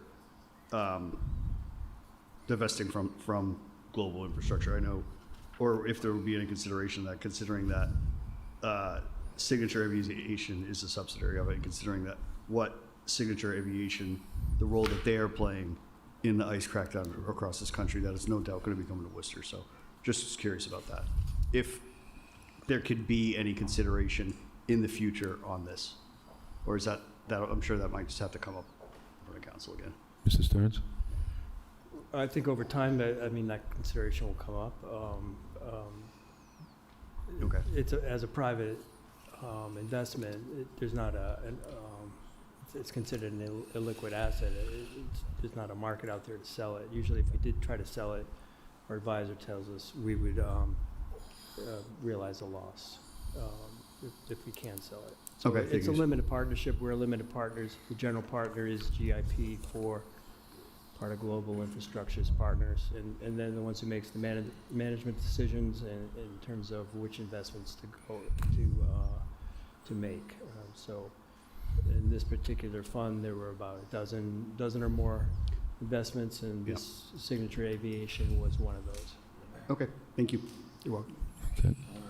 Okay, roll call.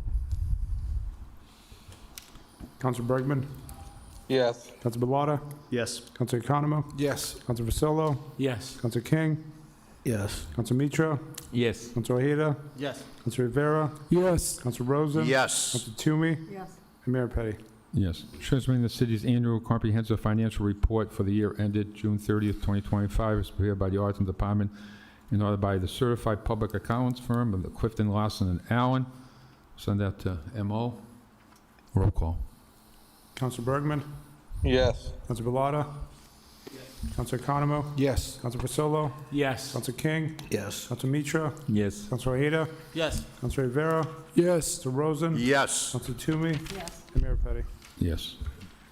Thank you, Mr. Stearns. Okay. We are on 9N. Request the manager provide council with a report listing all permitted festivals in 2025. That includes the permit fees paid by each applicant, where any funds are currently owed. Councilor Bergman. As it reads. Roll call. Council Bergman. Yes. Council Bellato. Yes. Council Economo. Yes. Council Vasolo. Yes. Council King. Yes. Council Mitra. Yes. Council Ojeda. Yes. Council Rivera. Yes. Council Rosen. Yes. Council Toomey. Yes. And Mayor Petty. Yes. Request that we're on O. Request the manager reach out to the appropriate representatives from National Grid to provide City Council a report concerning how commercial electrical upgrades costs are calculated. Council Bergman. Thank you, Mr. Chairman. Some of my colleagues may have run into a similar situation where a constituent, usually it's a commercial business owner, contacts us with really disparate estimates from National Grid on what it's going to cost to upgrade the electrical system to accomplish whatever the commercial business is seeking to accomplish. When I've looked into it, it doesn't seem to be any set price, because I know a number of times the businesses have significantly negotiated the estimates downwards. But at the same time, there needs to be something more stable for the business community to go by. And I'm not getting the answer. I think it would be best if the city manager were willing to reach out to National Grid and see if they have a certain list of prices to do certain things, upgrades, or if it's just all negotiable. I think it's important to know that either way. Thank you, Mr. Chairman. Thank you. So send that to the manager. Roll call. Council Bergman. Yes. Council Bellato. Yes. Council Economo. Yes. Council Vasolo. Yes. Council King. Yes. Council Mitra. Yes. Council Ojeda. Yes. Council Rivera. Yes. Council Rosen. Yes. Council Toomey. Yes. And Mayor Petty. Yes. Okay, we are on P. Request manager, in honor of our nation's 250th anniversary, as a permanent gift to the city's residents, consider finding funding sources for the commission of a statute of the historic reading of the Declaration of Independence by Isaiah Thomas to be placed at the proper location in front of City Hall. Council Bergman. If I could get just a little backdrop, and I'll do it quickly, Mr. Chairman. Many individuals who live in Worcester aren't even aware of the historic significance and the marker that was put at the location where Isaiah Thomas did the first reading on July 14, 1776 of the Declaration of Independence, not only in Massachusetts, so certainly before Boston, but probably in all of New England. And there's a little monument, maybe 18 inches by 18 inches in front of City Hall where the reading took place. Unfortunately, that monument doesn't do justice to the importance of the act for several reasons. First of all, for the winter time, it's covered by snow and ice, so you really wouldn't see it. And second of all, even in the better weather, you'd have to be walking with your head down to really recognize it. We have the two nations anniversary coming up. I think it's time that we properly recognize the significance of what that represents. I can't recall the last time a municipal monument went up, not a private monument, but a municipal monument went up. And sure, we could spend money on fireworks and other things, and I'm not saying we shouldn't, but I think it would be a great lasting gift to future generations of Worcester. And I'm not suggesting it come from taxpayers. That's why I worded it the way I did, for funding sources, perhaps individuals, corporations, and nonprofits like colleges. And we find a way to put together a life-size figure of Isaiah Thomas actually reading the Declaration of Independence, as opposed to what we have now, which again, I think is part of the problem we've had in the past in Worcester, is that we ignore our historical significance when we should be doing what other cities like Boston does, and making sure everybody knows about it by properly creating monuments like that. Thank you, Mr. Chairman. Thank you. Council Conwell, what purpose do you rise? I'd just like to sign on to it, please, Okay. Mr. Chairman. Thank you. Everybody I'd like wants to sign on as well, please. I'll have to sign. Okay, as amended, Thank you. roll call. Council Bergman. Yes. Council Bellato. Yes. Council Economo. Yes. Council Vasolo. Yes. Council King. Yes. Council Mitra. Yes. Council Ojeda. Yes. Council Rivera. Yes. Council Rosen. Yes. Council Toomey. Yes. And Mayor Petty. Yes. Request city manager requests Commissioner of Public Works provide council with a report as to whether there are any time restrictions for snow removal on commercial properties especially when they abut or are close to residential properties. Councilor Economo, Rivera, Bergman, Mitra, and Fazolo. Thank you, Mr. Chairman. This came to my attention, obviously, this past storm, where there was a lot of contractors out picking up snow from parking lots here and there. And I just wanted to know if there was any guidance or any guidelines that we have detailed. In this one situation, they were picking up snow till 5 a.m. in the morning, which, you know, all you're hearing all night long is the constant beeping of the trucks and what have you. So if there is some guidance, if we can get that guidance and possibly share it, just so people and contractors are aware of the protocol. Okay. Thank you. Send that to the, all set, everyone? Send that to the administration. Roll call. Councilor Bergman? Yes. Councilor Pilata? Yes. Councilor Economo? Yes. Councilor Rosolo? Yes. Councilor King? Yes. Councilor Mitra? Yes. Councilor Ojeda? Yes. Councilor Rivera? Yes. Councilor Rosen? Yes. Councilor Toomey? Yes. And Mayor Petty. Yes, request city manager, mayor, and superintendent of public works work together to take any steps needed to make sure that the sidewalks and streets around Goddard School of Science and Technology, located on 14 Richard Streets, are thoroughly cleared after the snowstorm, and that traffic safety measures are implemented to make the drop-off and the pickup of safe for students, parents, and school staff. Councilor Rosen, Economo, King, and Rivera. Thank you, Mr. Chairman. Goddard School, Science and Technology and Discovery, what a great school, great program. A lot of the neighborhood kids go there. They love the school, and it's just a great school system for the city of Worcester and our Worcester Public Schools. And during the storm and after the storm, had a couple of days off, I guess, the students in Worcester. And the school itself does a pretty good job. They do a good job. I'm going to compliment them tonight. Good job on the school property. It's the surrounding families and residents and owners of the homes who weren't and haven't done such a good job.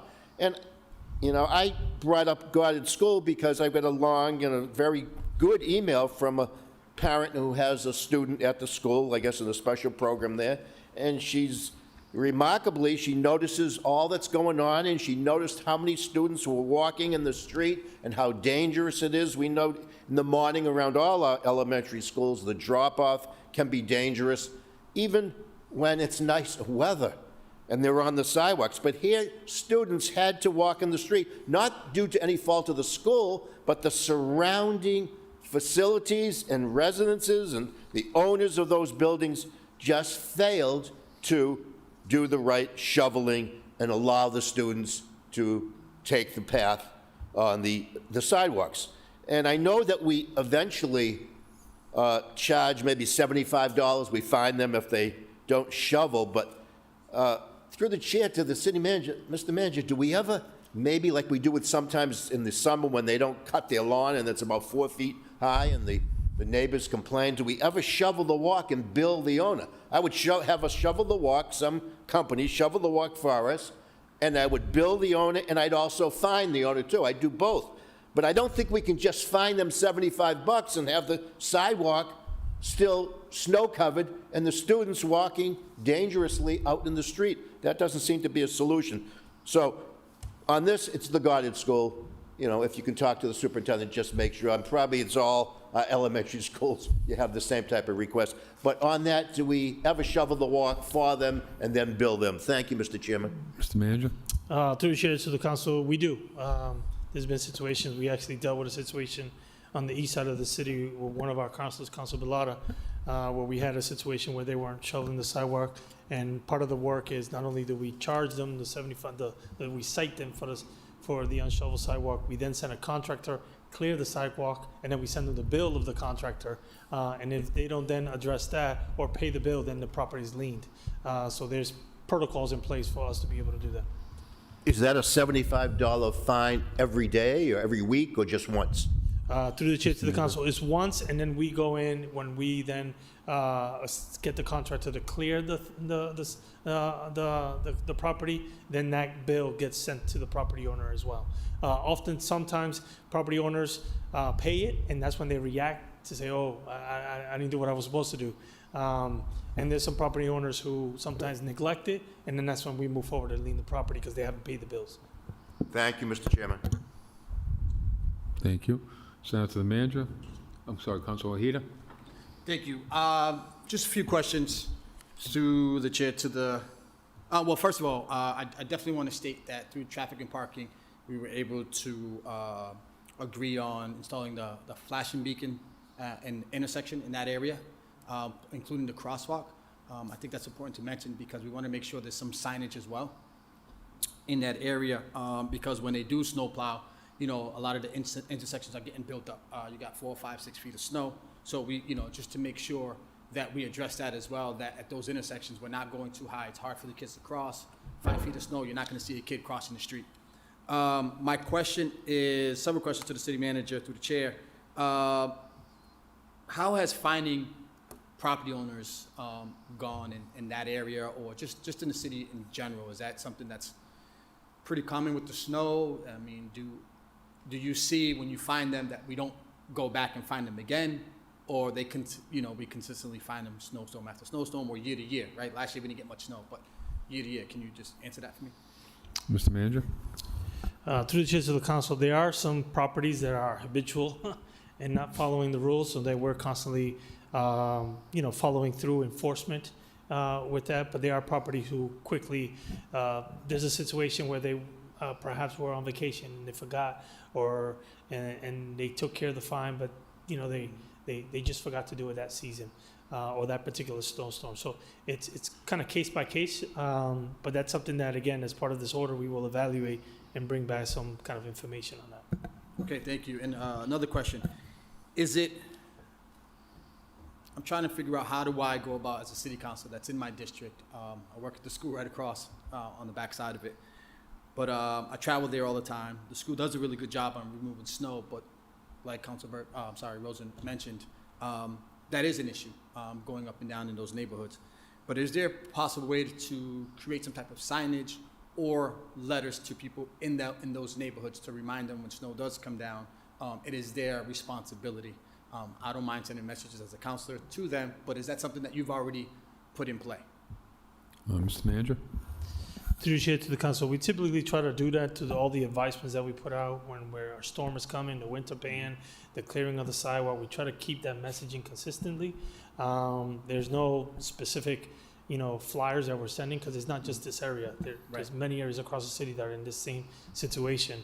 And so we try to use all the channels that we can and communicate it, whether it's through the radio, the traditional media outlets, social media, any way that we can try to get even business community, neighborhood associations to try to communicate as possible that the responsibility is of the owners to be able to do that, and they have 10 hours to clear the sidewalks.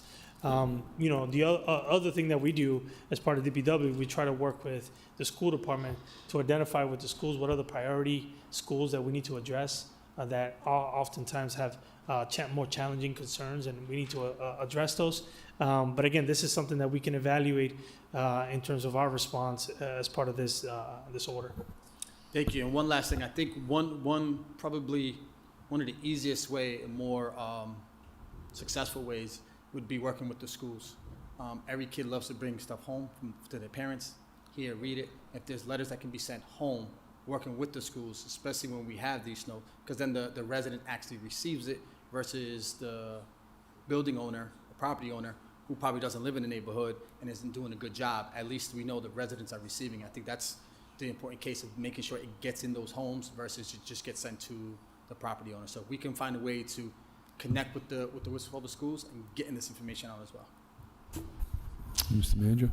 Through the chair to the council, this is an opportunity. I think it just sparked an idea in my mind, and that's something that we'll explore. Is potentially also the rental registry.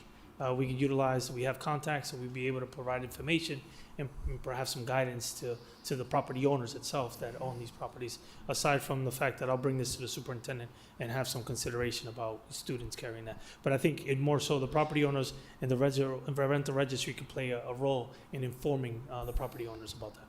Thank you very much. Thank you. Okay. It's now to the manager. Roll call. Councilor Bergman? Yes. Councilor Bellotta? Yes. Councilor Economo? Yes. Councilor Vasolo? Yes. Councilor King? Yes. Councilor Mitra? Yes. Councilor Ojeda? Yes. Councilor Rivera? Yes. Councilor Rosen? Yes. Councilor Toomey? Yes. And Mayor Petty.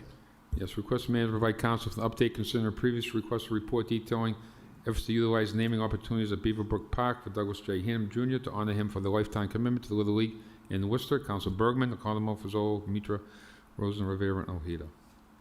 Yeah, I mean, I think the number of people that signed on, Mr. Chairman, is indicative of the fact that Mr. Hannon deserves the respect that we're trying to give him by naming recognition. I have been in contact with members of his family and certainly strong friends of his that have strong feelings about this. Little League season is almost upon us. It'd be wonderful if we could put something together for the start of the Little League season. Thank you, Mr. Chairman. Thank you, Council Toomey. Thank you, Mr. Chair. I rise to ask that my name be added to this. I've been a very close friend of Doug and the Hanum family for over 35 years. I did not see this request. I certainly would have signed on. And I know that I've also had conversations with family members and friends and had spoken at length with the commissioner about a solution. So I think that everybody working together will come up with will have a great plan for it. Thank you. Councilor Ojeda. Yeah, just a quick question. I don't know who to send this to, but I'm not sure. Any idea why this is taking a little while? I know I've seen some go through fairly quickly. I know we had some changes on how do we address these type of naming, street naming. Is it because it's going to the committee, or has that changed? Can you just help me out with that? Mr. Manager. Yeah, through the chair of the council, this also has to, on the Parks Commission plays a role in the parks of naming, improvements, et cetera, even overseeing festivals, et cetera, et cetera. So they play a role in this. My understanding, I believe, is the commissioner has been working on this. So I don't think there's any hang up. I think it's just the actual solution to it all, or the idea of what it is that wants to get done hasn't been presented yet. But I think there's been a lot of conversations, like Council Toomey alluded to, with the commissioner in terms of creating a plan to address this. And the hope is to have that in the upcoming season. Okay, I guess and I'm glad you said, I guess it's just waiting to hear back seems to, it'd be good if we're working on it, or we have some ideas, 3 ideas, or whatever it may be. And I know it'd be tough for you to answer. It's not even a question for you. So I appreciate it. But I think, this gentleman played a major role in my life. And I think it's important that, we make sure we do this and we do it right. And many other people throughout the city. A lot of people that I grew up with. He was a father figure, he was a coach, a mentor for a lot of us, and I hold him and his family dearly to my heart. So it's something I would love to see. Obviously, like Councilor Bergman said, seasons are coming up, so I'm hoping we can do something soon. Thank you. Chairman, I'd like to sign on. Council Mitra. Thank you, Mr. Chair. Just a friendly amendment, if Councilor Bergman is okay with it. I think Mr. Douglas J. Hannon Jr. was also quite involved with the city's commissions. So I'd like to say that to honor him for his lifetime commitment to Little League in Worcester, and also for his dedicated service to the city of Worcester in many commissions as well. Okay. Councilor Bergman. No issue at all. Thank you, Councilor Mitra. Thank you. So I think everybody wants to sign on. Councilor Zoll. Quickly, Mr. Chairman, Doug replaced, if my memory serves me right, a legend in Paul X. Tivnan.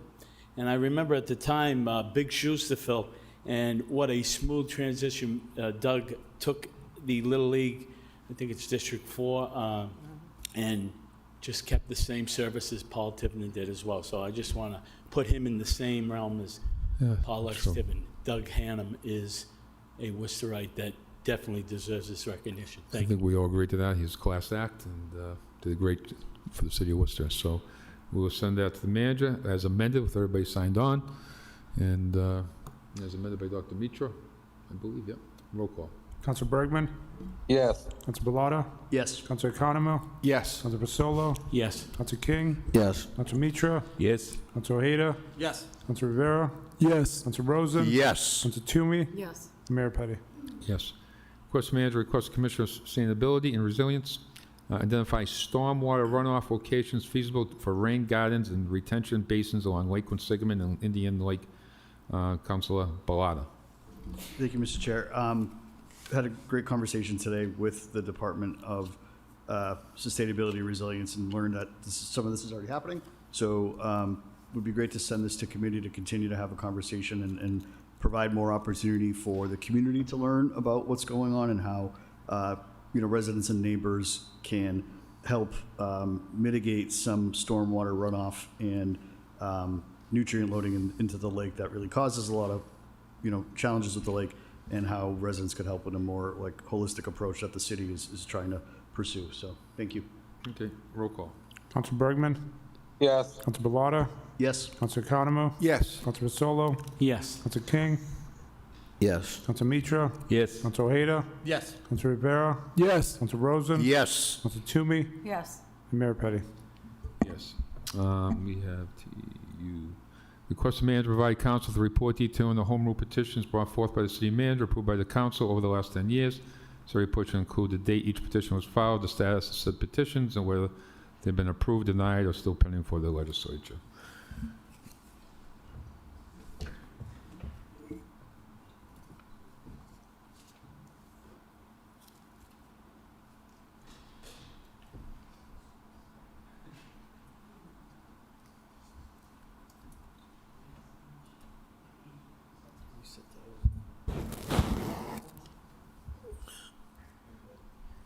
Mayor Petty. Thank you, and this is something new. We send petitions to the state legislature all the time. We've had several, and what prompted this was I was asked about the age 39 for police officers. I know some of these are hard to get through the legislature. Sometimes the Yes, delegation can't do it because the legislature has other policies or procedures they're looking at. But I think it was age 39. We also have the was it taking it out of civil service, one of our groups. I think that's before the legislature, and also the institutional zoning, I think is before the legislature. If anybody saw it, there was a good article in the Globe earlier this week on the institutional zoning and how helpful it is to Boston and Cambridge and the return on investment that Michelle Wu is getting. So, and so that was on Mondays. I believe that was on Mondays or Sunday's paper. If people are interested. So I just wanted to get a report. We can send that to committee. Maybe we can figure out if these are never going to happen, we can eliminate them, or if we do a strategy with our state delegation and how we proceed forward, and if that's the case. So just like to send that to the manager. Okay, is there anyone else on this item? Okay, item NU, all those in favor, opposed, so ordered. The roll call? Oh, Council mine. Bergman? Yes. Council Bellata? Yes. Council Economou? Yes. Council Vasolo? Yes. Council Mitra? Yes. Council Ojeda? Yes. Council Rivera? Yes. Council Rosen? Yes. Council Toomey? Yes. Mayor Petty? Yes. And Vice Council King. Yes. 9V, request city manager review the Main South area and develop a plan to implement improvements to its infrastructure to allow for greater walkability, stronger foot traffic, to support its businesses, and it creates a healthy, more vibrant neighborhood. Mayor Petty. Thank you. I think Councilor Ojeda should be on here too. And we talked about this Amend last that to include Councilor Ojeda. Yeah, we talked about, me and him talked about this last year, and make this a priority. You ever drive down that street, it's gonna be one of the busiest streets in Worcester, between Chandler and up to May Street. And it's congested, we got a lot of businesses there, there's a lot of action. This would be a great investment if we focus on that here in the city. I think Councilor Ojeda can speak to that. Because he's worked hard, and previous councils have worked hard to really change that neighborhood. And I think this will just bring it to another tier. We have a lot of people in that neighborhood who really care about it, who work hard every single day to make it a better place for everyone. And I think they deserve some investment there, whether it be the lights, the streets, the sidewalks, and just make it look better especially now we have that new condo business that's opening in there too. I think there's a lot of action going there, and there's a lot of private investment. So I think with the city and the private, we can take that neighborhood to the next level. Thank you. Louis Ojeda, District 4 Councilor. Thank you, Vice Chair. Yeah, no, I appreciate the mayor bringing this on. I think it's important to understand that, Main South has had trying to find the word, a past perception of what Main South is, driving through whatever part of the city you are. District 4, when you think of District 4, everybody thinks District 4 is Main South. It does consume a lot of resources and energy, but I believe it to be a beautiful space, an opportunity for us to grow. One thing I've said in many conversations with the city manager is, you know, when it's all said and done, we can't leave Main Street the way we found it, and Main South the way we found it. So, you know, I want to say thank you to the city manager for the work he's been doing along, we've been working together on making sure we address a lot of these issues, a lot of the business in the neighborhood as well. But, you know, when it comes to the infrastructure, I do have a lot of questions on what does that mean to the city manager. I don't want it to just focus on the typical lighting, sidewalks, streets, and signage, but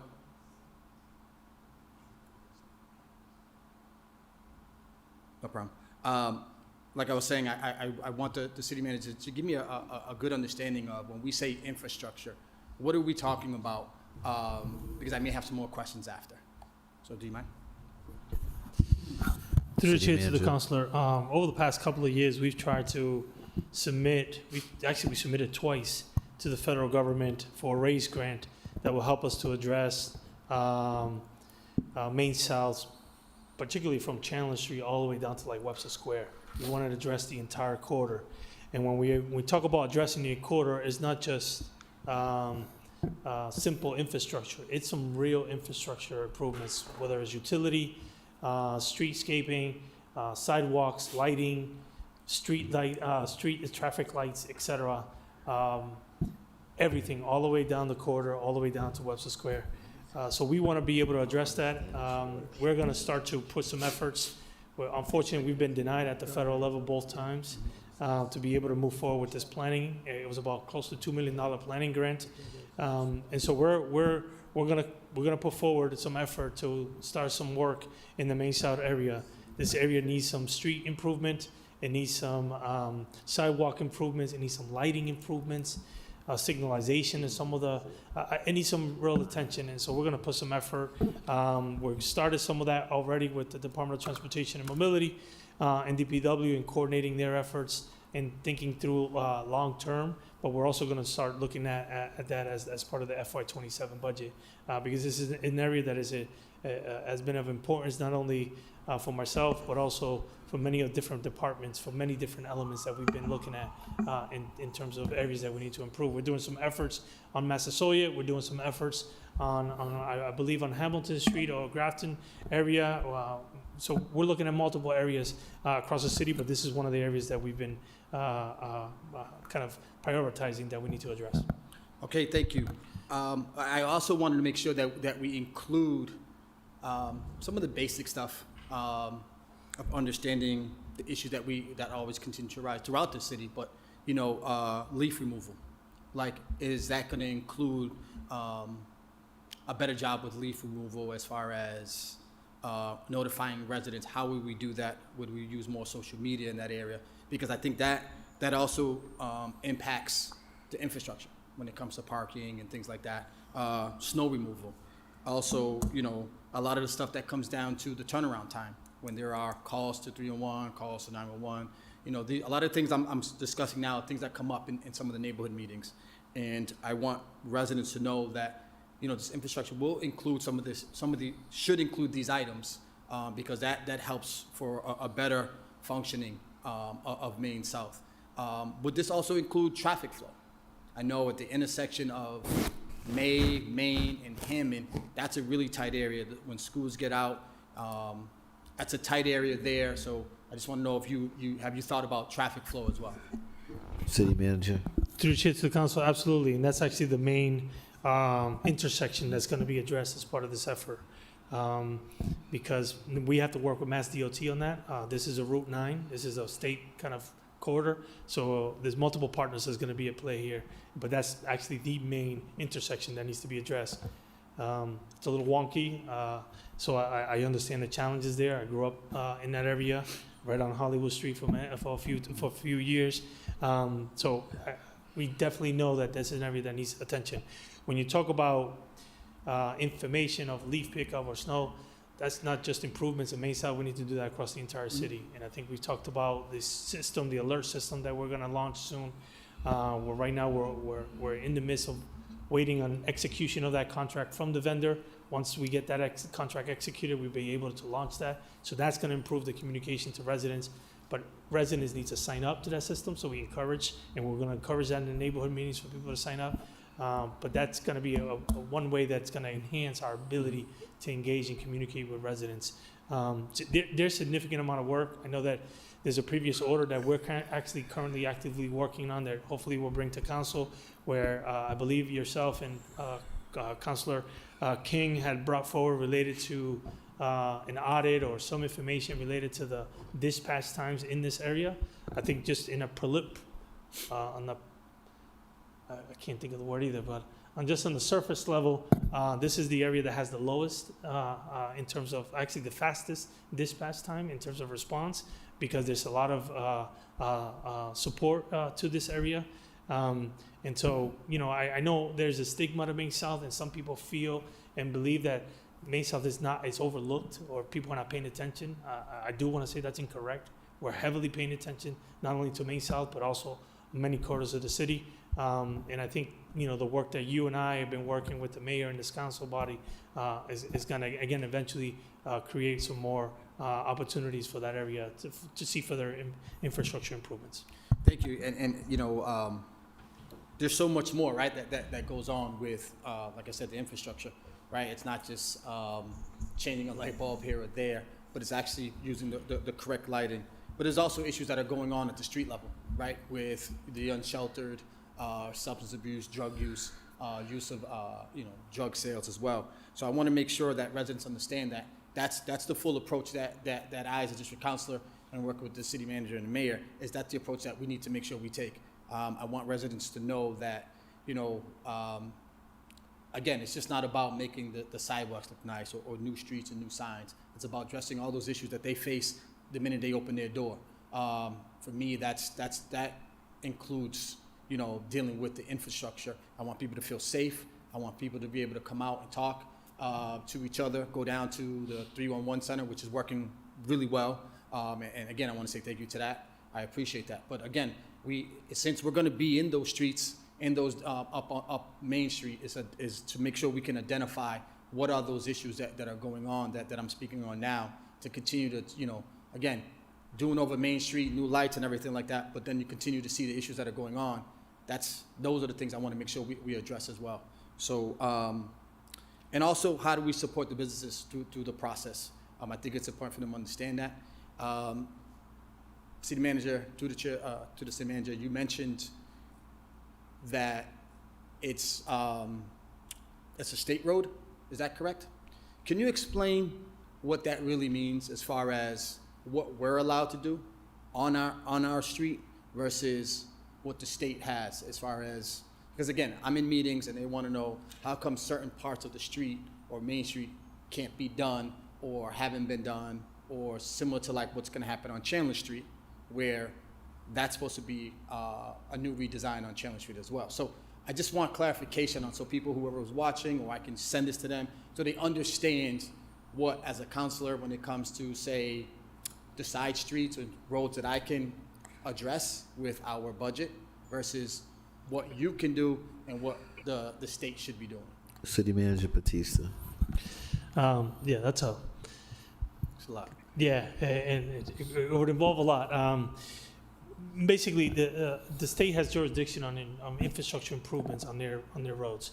The city has the ability to play a role in design and informing what happens in those roads.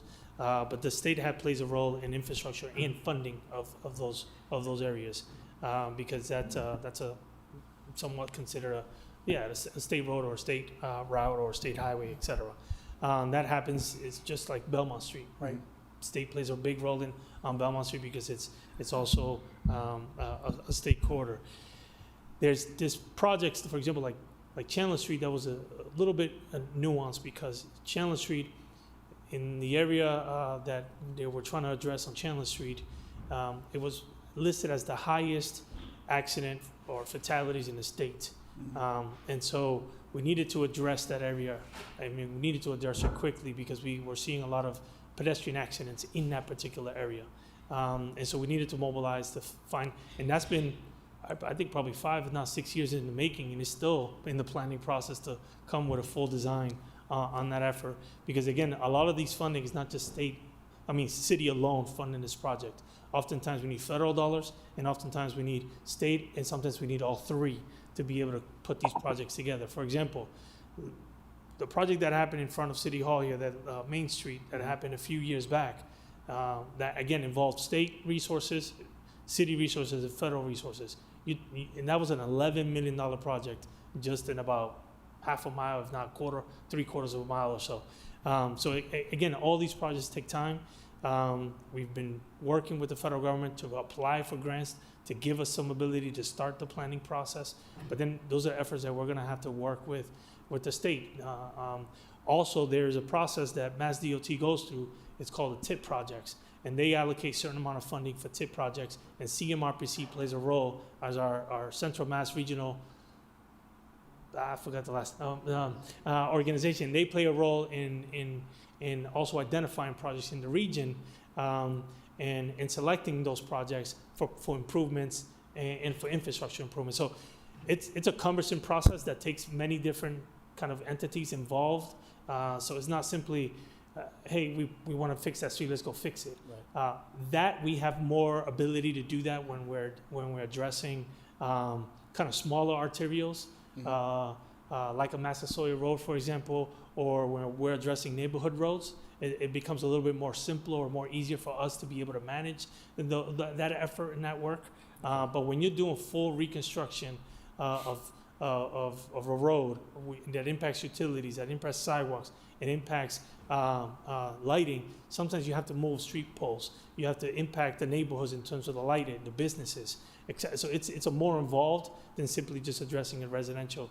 So it's not for the lack of effort that we're not doing anything. It's just it requires significant amount of work to be able to put these projects together and sometimes get millions and millions of dollars financed together to then be able to mobilize and contract the work. So, but there's some effort happening right now to start some designs, to start some movement on the city's behalf, and we're going to look at the FY27 budget to start some additional funding, at least on the planning efforts, to begin the changes of infrastructure in that area. Thank you. And I appreciate the work that's being done. Unfortunately, there was a change in administration in Washington, and that changed a lot of the things that we were hoping to get on Main Street. And I know in the meetings that, a lot of residents were hoping. So again, I just say, to the mayor, thank you so much. I know this is something that I've been working on since I took council, and it's important to continue doing the work, even if we, don't have that state funding in the meantime. So again, to the city manager, to the commissioner as well, I'll be reaching out with, again, concerns and issues, and I appreciate the support of continue trying to get this work done until this project really gets going. So thank you again. Thank you, Councilor Ojeda. Is there anyone else on this? I want to add my name to it. Does anyone else want to add their name to this before the roll call? Councilor Toomey, as amended, roll call. Councilor Bergman? Yes. Councilor Bellata? Yes. Councilor Economou? Yes. Councilor Solo? Yes. Councilor Mitra? Yes. Councilor Ojeda? Yes. Councilor Rivera? Yes. Councilor Rosen? Yes. Councilor Toomey? Yes. Mayor Petty? Yes. Vice Chair, Councilor Kaye. Yes. Item 9W, request the city manager provide the city council with a report concerning how the city utilizes school district buildings, particularly properties like the Fanning Building, to ensure they align with the evolving needs of the school district. Thank you, Mr. Mayor Chairman. Petty. And this is part of these items of the inauguration speech. Mr. Chairman, you have an item on too. So you realize the importance of this building and on Fanning. And something that previous superintendent have talked about for the last 3 years, trying to come up with a plan, because the evolving needs, as you know, Mr. Manager, be on a regular basis, the superintendent, when it comes to our buildings and our student enrollment, which is only going up, and population has increased dramatically over the last 10 years here in the city of Worcester.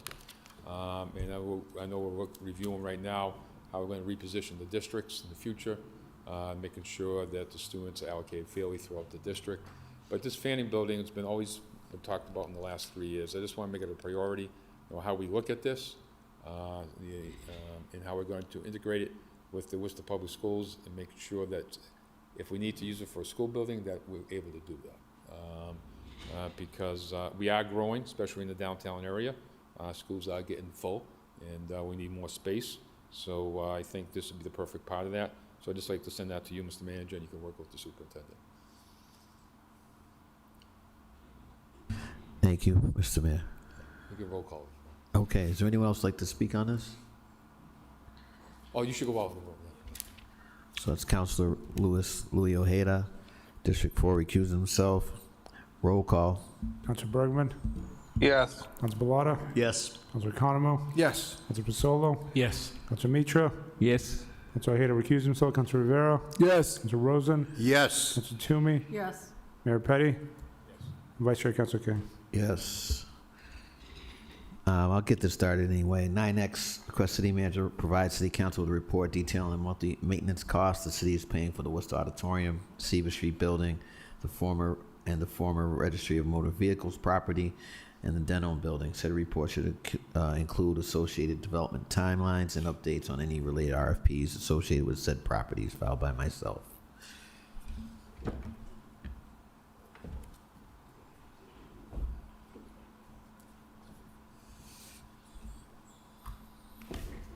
Councilor King? Thank you, Mr. Chairman. This particular item came about as I was pondering what in the world is going on with the Worcester Auditorium.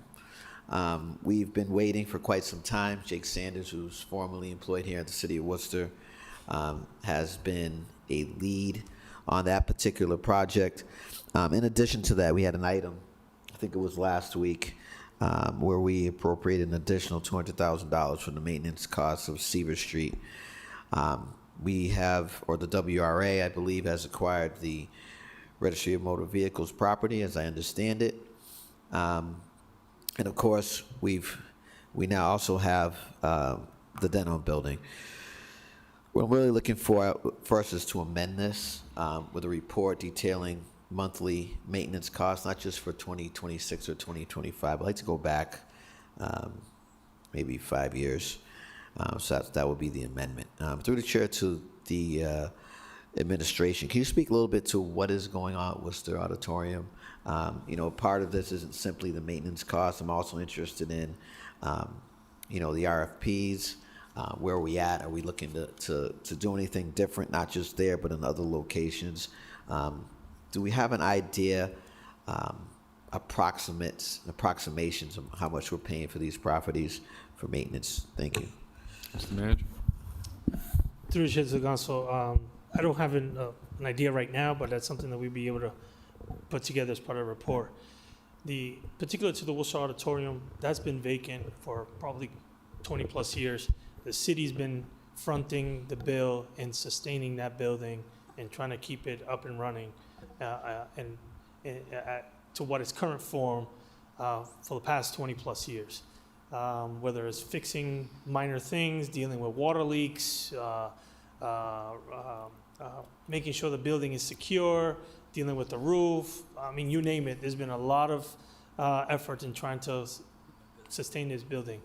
About 5 or so, 7 years ago, the city contracted American Heritage Foundation to take on the lead, to be the entity to come up with designs and ideas. This is what they do.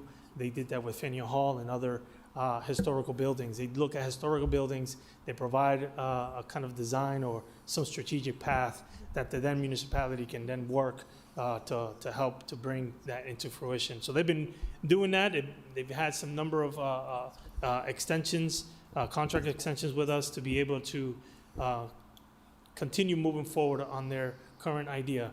Well, the idea they're pursuing right now involves bringing that to its life by creating that an event venue that provides about 3,000 to 5,000 a venue in the city.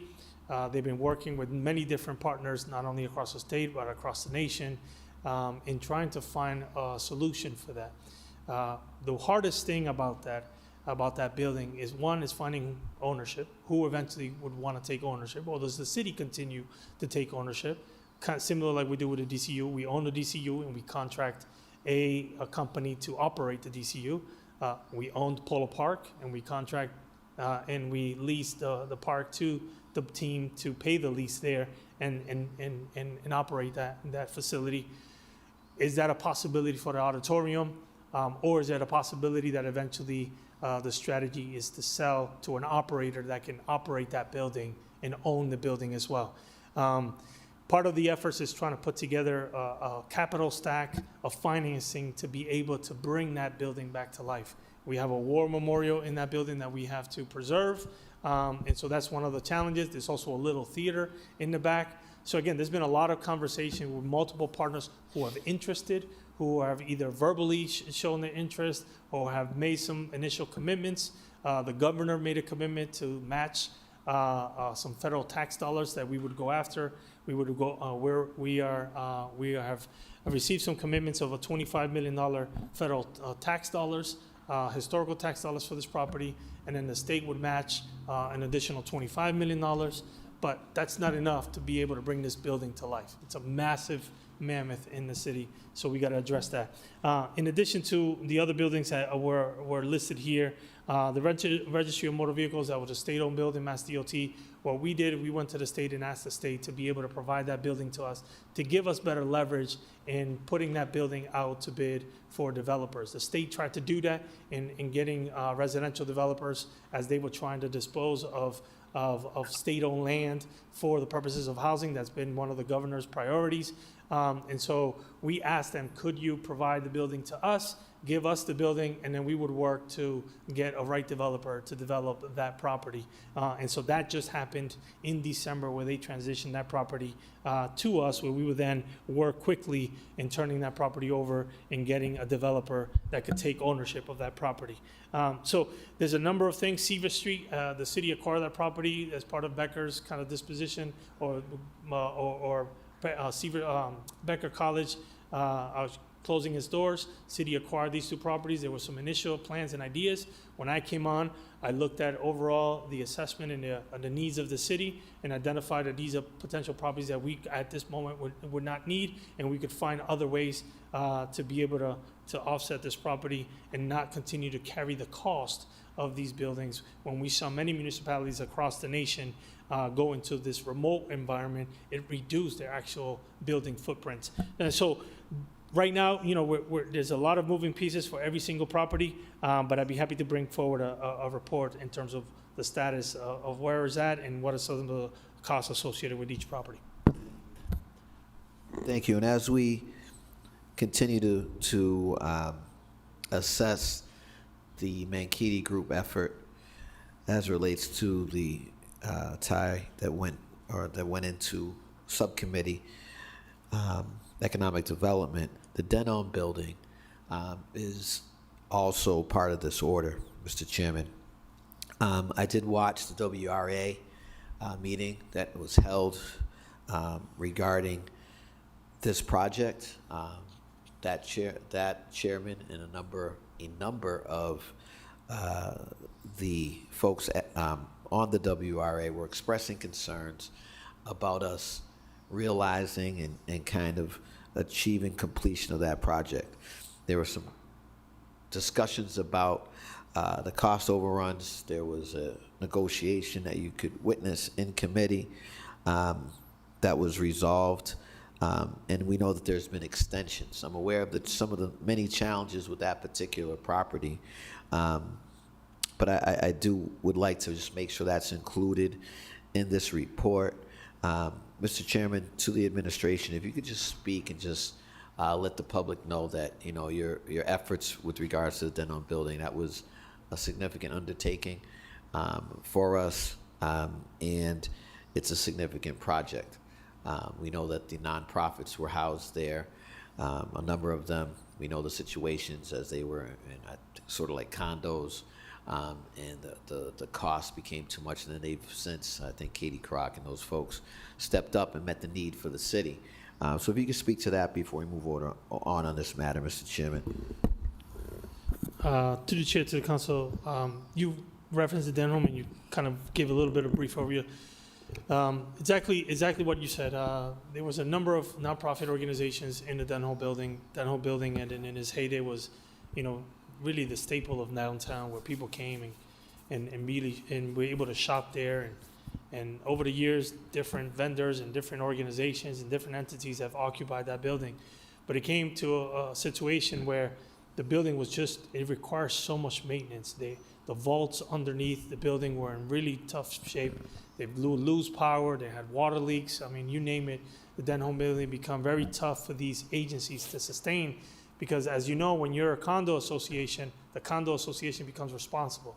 And when you have all these nonprofits that are having challenges and trying to put financing together to not only operate their day-to-day services to the residents and the community, it makes it even tougher to deal with such a building this magnitude. So the city came in and working with WBDC and Katie Kroc to try to provide some help and some relief. So the city was able to find a way to provide relief to these nonprofits, move them and the city came in and acquired the property from the condos. They were able to decondoize the building so that the city can come in and step in and take acquisition of that property. The WRA played a role in that, which then allowed us now to then put an RFP out and get a developer. The developer right now is a Menkiti Group.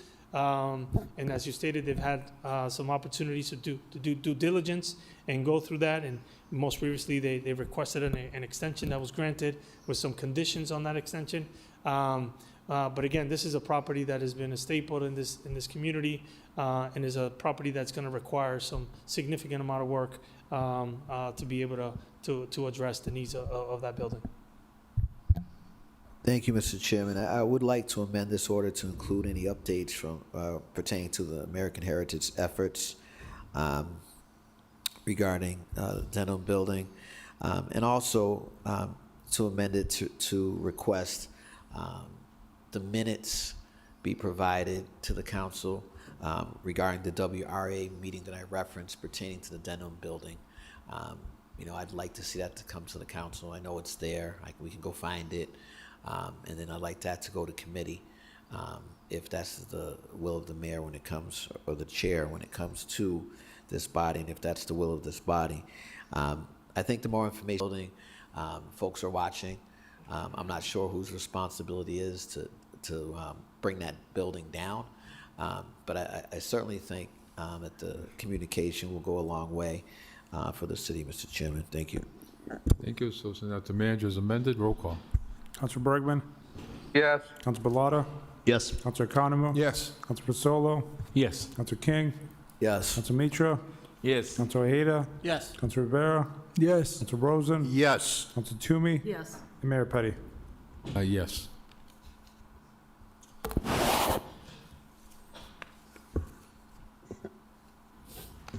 Okay.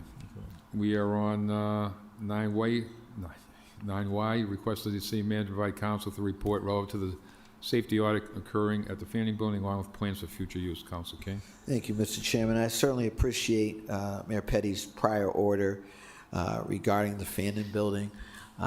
We know that there is a strategic facilities plan on the school side that at some point is going to be the responsibility of this body to get engaged with on a number of different levels without getting into specifics.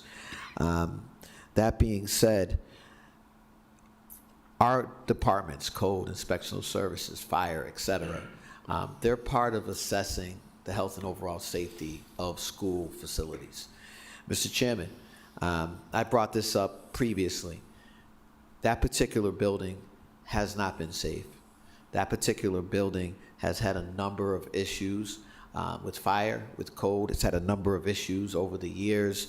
I know firsthand from having someone there who was not able to mobilize on their own, who had a number of challenges, the issues with the elevator, the fire plan, safety plan that was in place that was altered by the folks in the school because it would not have worked. The conditions there are extremely concerning. I also know from having conversations with the prior administration led by Ed Augustus, along with principals and teachers and other folks, at the Fannin Building and confirmed with the prior superintendent that there was a commitment made to those folks that they would be going to Seaver Street, along with the archives of the Office of the Clerk, along with city departments. And as the manager mentioned, he made an assessment of that particular building on Seaver Street, which I do not agree with, for the record, and I've been on the record with that. On Seaver Street, we weren't just paying maintenance, we were getting income. We were generating revenue from rentals to, I think, Clark University and WPI, perhaps. What's the state? I don't know. But local state colleges and universities, then we had a period of time where it was empty. And it's great facilities, got a library in there. We are special ed folks, et cetera. So there's an opportunity there to take a look. But that being said, what are the plans for the Fanning Building? How are we assessing its safety? Mr. Chairman, I'd like a report on that forthwith. We have currently residents of the city in that building. Through the chair to the administration, do we have an idea the last time that code or fire or anyone went through that building? Through the chair. Mr. Manager? Yeah, through the chair to the council, I don't have that direct answer right now in front of me, but I'd be able to bring that forward. I do want to say something that's important. This council body supported an allocation of funding to do a school survey, a survey of our municipal buildings, which includes schools and municipal buildings. That is a partnership and a relationship with the schools that we're doing this survey. And that is something that we should be putting out to bid soon, or have put out to bid already. But that's going to look at the overall. But in relation to an actual safety audit of this particular school, I don't know when there has been any fire or inspectional services in the most recently. So that'd be something I'd be able to bring forward. Yeah, thank you. I would ask that that be prioritized. I'd hate for something to go awry there, and that harm be incurred to educators, to staff, to people, parents, or anyone coming in and out of that building, Mr. Chairman. Thank you. Thank you. Send that to the manager. Roll call. Councilor Bergman? Yes. Councilor Bilata? Yes. Councilor Economo? Yes. Councilor Vasolo? Yes. Councilor King? Yes. Councilor Mitra? Councilor Ada? Yes. Councilor Rivera? Yes. Councilor Rosen? Yes. Councilor Toomey? Yes. And Mayor Petty. Yes, request manager provide council with a report outlining the priority strategies and operations utilized during the snow events, including any updates to snow removal equipment usage. The report should also detail how streets are classified and prioritized during a major snow event. Council King. Thank you, Mr. Chairman. This is a very general report. There's been a number of similar items on our agenda over the past weeks in this particular new term with this particular body. We know I sat and I watched the kudos that were handed out in the subcommittee of Public Works regarding, I think it was last Tuesday, regarding the snow removal. But I do have questions, Mr. Chairman. And while I understand that we have a committee dedicated to this, but we also have folks that are continuing to contact us. And I know over the years, we've had questions, and I've had questions. And this particular ask that I'm trying to get to, which will hopefully go to committee and there be vetted and some oversight, that we have an understanding of what the priorities are during these snow events, depending on what the nature is, what the anticipation is, what the forecasts are, along with what our staffing realities are. As we've heard, a lot of folks giving kudos to snowplow operators and other folks that are engaged in this inspectors, et cetera, who are giving up their time for hours upon hours upon hours. So yes, that's greatly appreciated. We've purchased new equipment over the years. We've purchased equipment to help us with the brining or whatever it's called, the pre-treating, that I don't know to what degree we're using it. And so as we have these conversations over the days and weeks about capacity, about the realities of our snow operations, I would like an understanding of how we're using what we've purchased. Again, I'm going to amend this to also call for a staffing analysis of this department as I had in the past, because when I'm hearing on the floor we don't have enough people, it piques my interest. How can we get them? What's the strategy? What's the retention look like there? Is there a way that we can sort of reassess and reorganize city government in a way that we're putting people in the right places to provide the best service provision? Again, the prioritizing of streets. I know we have a meeting coming up regarding Councilor's District. We have other meetings coming up. And when you hear the folks that came here a few days ago talking about having to make the same call for 20 years, and I don't know if that's an exaggeration or if it's the truth, but that was what was testified to. The question becomes, how are we prioritizing? What is the methodology? Is it just responding? I've talked to my colleagues who have reported that the commissioner, 311, the inspectors, everyone's been very, very responsive to their concerns and their phone calls and citizens and residents' phone calls. But it ends up with us chasing our tails in a circle. What is the strategy? I'd like to see it in black and white so we can have an understanding of snowplow removal operations, and where the needs are and what the plan is. We've had a change in commissioners and what have you, but I got a report just yesterday, 2 days ago, say Tuesday, I think Monday, on my particular street, still snow covered, and there was an accident with a city vehicle with a gentleman who lives on the street that came and spoke to me because of the conditions on that street. And while I've been to some other cities, they have similar challenges on the side streets. This isn't unique to cities, but the question is, what is the plan? Because we have to do better, and I know we will do better. Thank you, Mr. Chairman. Thank you, Councilor Carnival.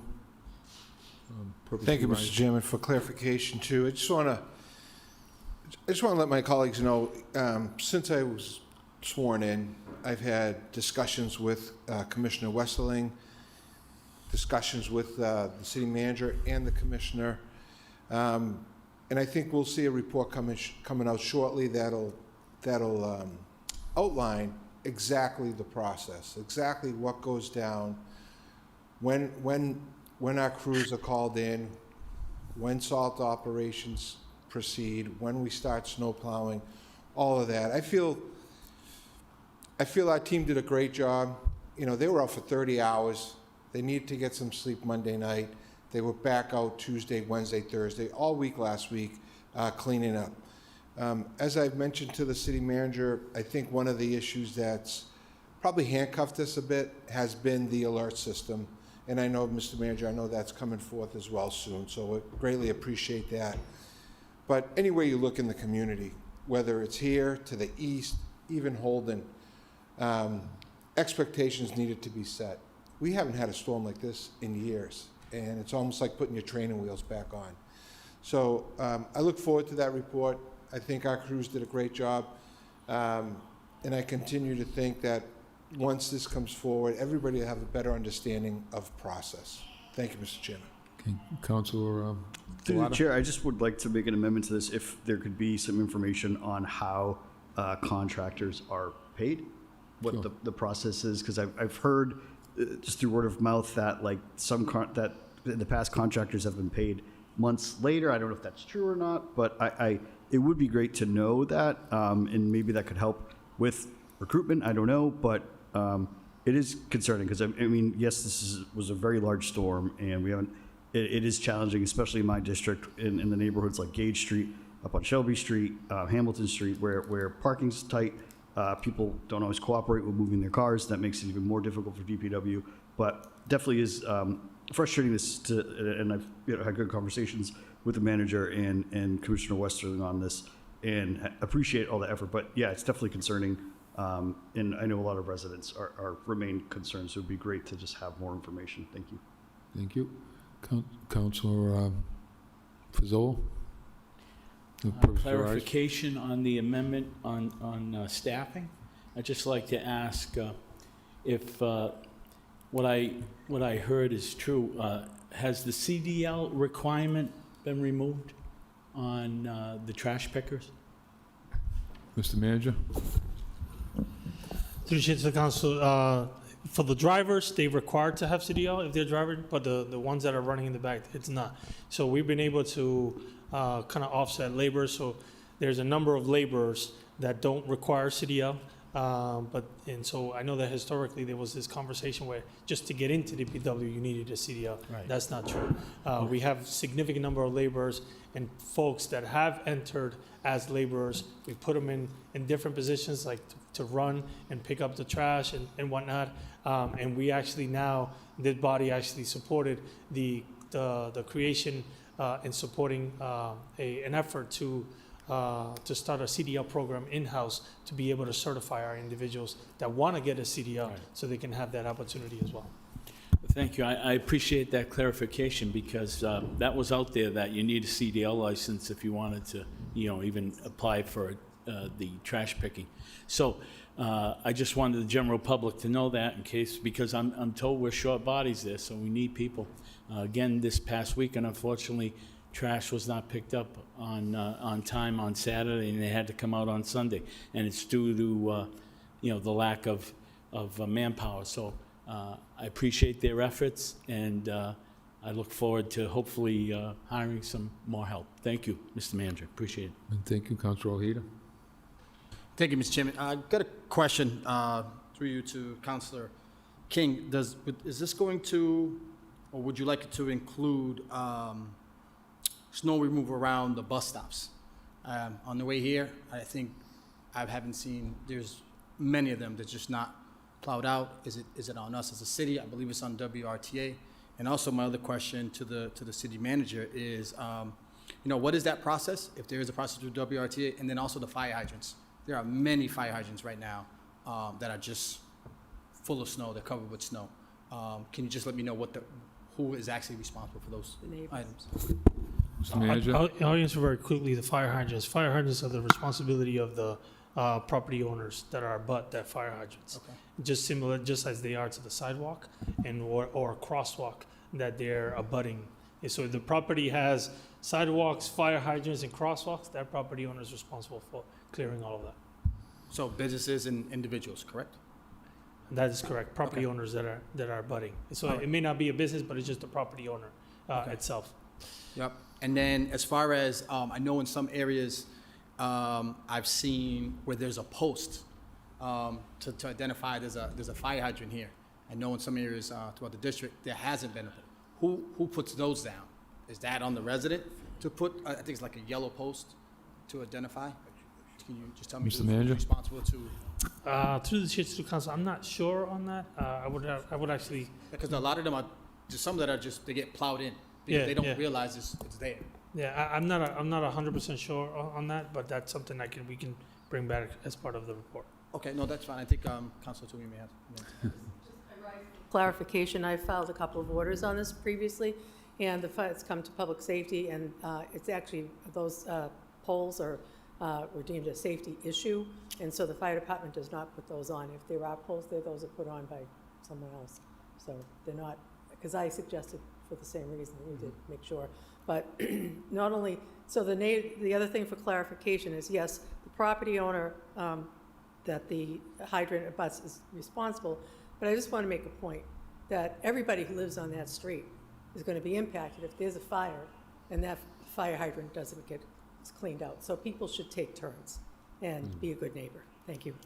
Okay, so my question is, in the meantime, right? We got 4 feet of snow over some fire hydrants.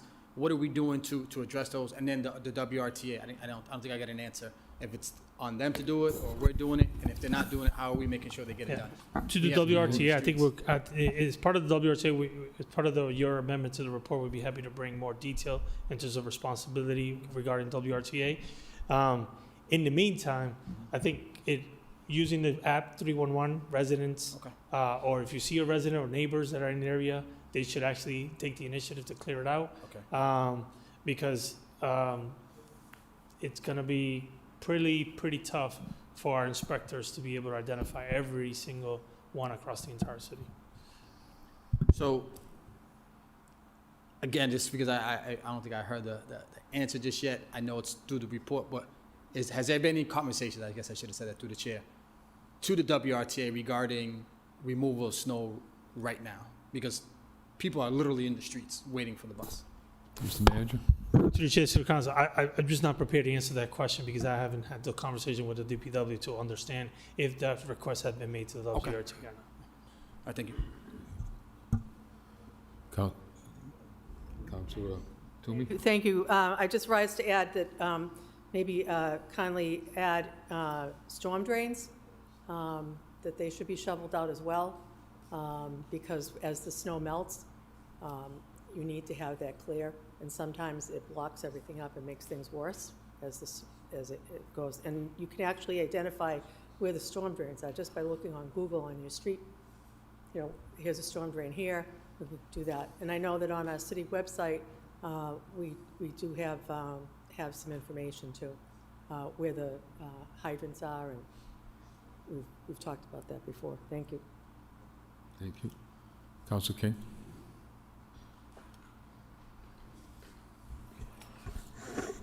Thank you, Mr. Chairman. Just a couple of comments on this. One is, and I appreciate all of the amendments, I'll accept them. If they want to make them a separate motion, I'm fine with that also. That being said, Mr. Chairman, just today, conducting home visits in my role as a social worker, going to see families in our three-deckers on Rodney Street, Catherine Street. I was on Ames Street, Grafton Hill, Vernon Hill, Bell Hill. Extremely difficult conditions today. Not yesterday, no, today, from this past storm. So while I don't, by any stretch of the imagination, feel as though there wasn't great effort put in by our employees and the folks that we contracted with, I want to make it clear to folks who are asking for accountability and a reasonable return on their tax dollar that we didn't do good enough, Mr. Chairman. And I want to make that unequivocally clear. I know that the city manager, from my conversations, will make every effort to do better. I know there's been proclamations that we're going to handle this past storm. Oh, the facts are at variance with that assertion. That being said, it's why I'm asking about the prioritization. I understand the arterial ways and the importance of that. I know that the city manager is working with the new commissioner. I know that the city manager on the floor stated there was some differences of opinion, I'm assuming operationally, and I'm sure that's going to get ironed out.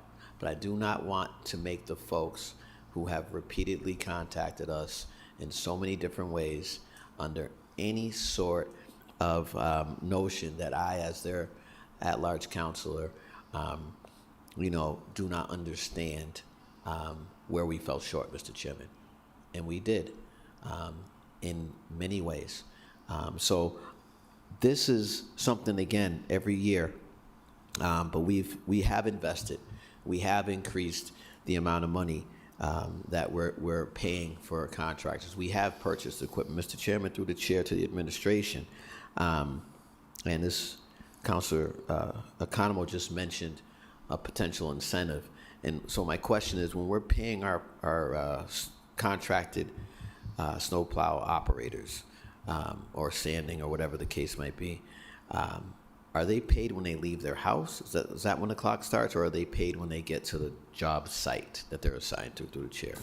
Mr. Manager? To the chair, to the council, my understanding is when they get to the site, they have to report it. Mr. Chairman, I would recommend that we look at that as a incentive, that they should be getting perhaps compensated when they leave their home. I'll let Councilor Economo make that motion, as it's his idea. If he doesn't make it, I'll make it. But I certainly think that anything that we can do to improve operations, there's always a cost associated. It might be minimal. Depends where they're coming from, right? They could be 80% from Worcester and 20% from West Brookfield. I don't know. But the numbers matter. So also taking a look at that over the past X amount of years, how much would that incur? Because that might be extremely helpful if you're taking you an hour and a half to get here, or whatever the case might be from a faraway location. They can, contract with someone else. Maybe they will. I will make that motion if it's not made by Councilor Economo. Okay, so take that motion. Well, if this motion, the amendments, and, Mr. Manager? I just want to say something really quick. There's been a lot of orders since January 1st, when the new council body took place related to DPW. We've had 2 storms. One storm was very minimal, but it had a lot of ice impact, and there was a lot of discussion here on that. And so there's I believe, if not 2 or 3 reports. And it also talked about kind of the deployment and the prioritization. All of those reports are coming in for next week. I've been working closely with the commissioner to try to get that through, and to provide as much detail as we can for the council so we can have a fruitful conversation with the body next week here. So right now we're working to make sure that all those reports are ready to go. By this Friday, they'll be made available to the public, and on Tuesday, we can have a fruitful conversation here. Councilor Fazzola? Just quickly, the commissioner will be here to answer a question. Thank you. Okay, roll call. Councilor Bergman? Yes. Councilor Pilata? Yes. Councilor Economo? Yes. Councilor Solo? Yes. Councilor King? Councilor Mitra? Yes. Yes. Councilor Ojeda? Yes. Councilor Rivera? Yes. Councilor Rosen? Yes. Councilor Toomey? Yes. And Mayor Petty.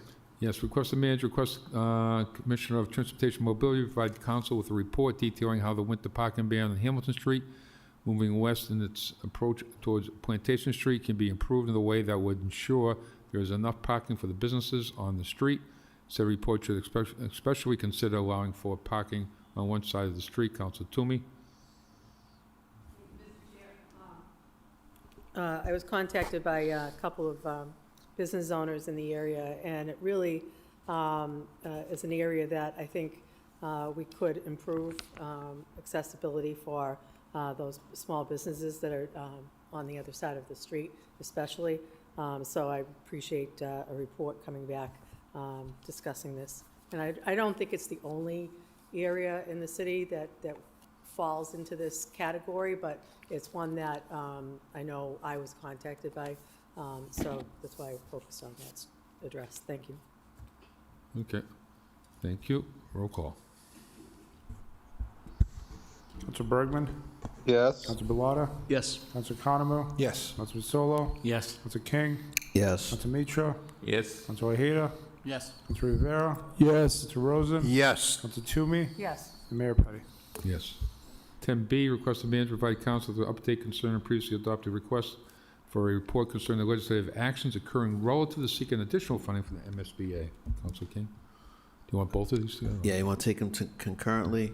Yeah, request that the manager provide council with an update concerning previously adopted request on April 2nd, 2024 to engage in the city's elected officials and other gateway cities facing similar challenges and strategize ways to increase funding around the creation and maintenance of schools using the MSBA and other state funds. Thank you, Mr. Chairman. Our intersection in advocacy with our state legislators is part and parcel of what we do here on the City Council. I know that there were some challenges understanding that in the last term. Hopefully, folks will have a clear understanding of that as we move forward. We know there's an intersection with funding. We heard tonight Senator Kennedy talk about a bill that she filed and the opportunities for a gateway city to be on a commission where we're exploring expanding the boundaries, expanding the fiscal support of municipalities like the city of Worcester, Mr. Chairman. The first part of this order asked for a report regarding legislative actions the city had been taking, and the city meaning the side of the city manager, regarding any additional funding, because we know there are strict parameters, how much the 80%, how often. You know, we're currently looking at Burncoat and Burncoat Middle, but we have so many needs, Mr. Chairman. We know that the reasons that this is so important is that the opportunity to have good buildings, healthy buildings, good learning environments, improve student outcomes, that the modern classrooms with better air, better lighting, flexible spaces, boost learning and attendance, Mr. Chairman. Health and safety, as I mentioned, allow us to fix hazards, the HVAC improvements, ADA accessibility is improved. The second order that calls for intersecting with other gateway cities. We are the second largest city in New England, the second largest city in Massachusetts. It's imperative for us. This isn't just a mayor thing. It's not just a city manager thing. It's not just a city council thing. We have an opportunity in this moment to advocate for state legislation as a body, as a city manager, as the mayor, as our current Mayor Petty, the mayor of the second largest city. And I suggest that we do exactly that. We need to be present either with written testimony, virtual testimony, or in-person testimony as it relates to accessing and trying to expand this funding. We know that equity for gateway cities are challenging. We want to make sure our students have comparable facilities, and we also want to make sure that technical learning opportunities, vocational learning opportunities are increased via spaces and equipment so that the career pathways are enhanced even further, local jobs become more of a reality, and apprenticeships throughout all trades for state-funded, city-funded, federally funded projects are a reality, that the workforce is there, Mr. Chairman. There's a major economic impact here. Folks will want to move when there's new facilities. You look at what's been done already during our time on the council, many times on the council, the mayor's time on the council. We've done a number of schools. Burncoat's up next, but there's a number of needs. Mr. Chairman, I know that there is a strategic plan that exists on the school side, that again, at some point, we will be asked to do things. Through the chair to the administration, what has your engagement been, if any, with the school side on their strategic planning for facilities? Through the chair. Mr. Manager? Through the chair to the council, like I've mentioned previously in a previous order, the city and the schools have we're engaging in a survey to identify the priorities and the needs in the schools. Before this particular survey, the school had done their own assessments of the buildings. And we, and myself and previous superintendent, spent about a year on a monthly basis meeting with her team and my team, identifying the needs, looking at census tract, looking at the growth of development in certain pockets of the city. And I think that's where the conversations of redistricting came, the conversations about investing in the buildings that need the investments and not moving investment to other buildings that don't need it. And so we were identifying the buildings that received some priority. And then we talked about how do we finance this? One of the biggest challenges that it comes to this is also the equation and the funding mechanism related to MSBA, right? They technically supposed to fund us 80-20, but they actually fund us 50%. We've advocated significantly to the state and MSBA as part of, for example, Doherty was an example where we advocated and spent a significant amount of time in discussions with the state legislature and what's Goldberg? What's her? The treasurer's office. The treasurer's office, to be able to provide additional funding for Doherty to offset some of the impacts and the overruns that we had there. So again, this is a significant amount of effort, but we spent quite a bit of time in discussions with the schools and trying to strategize what are their needs, how can we be able to provide those needs.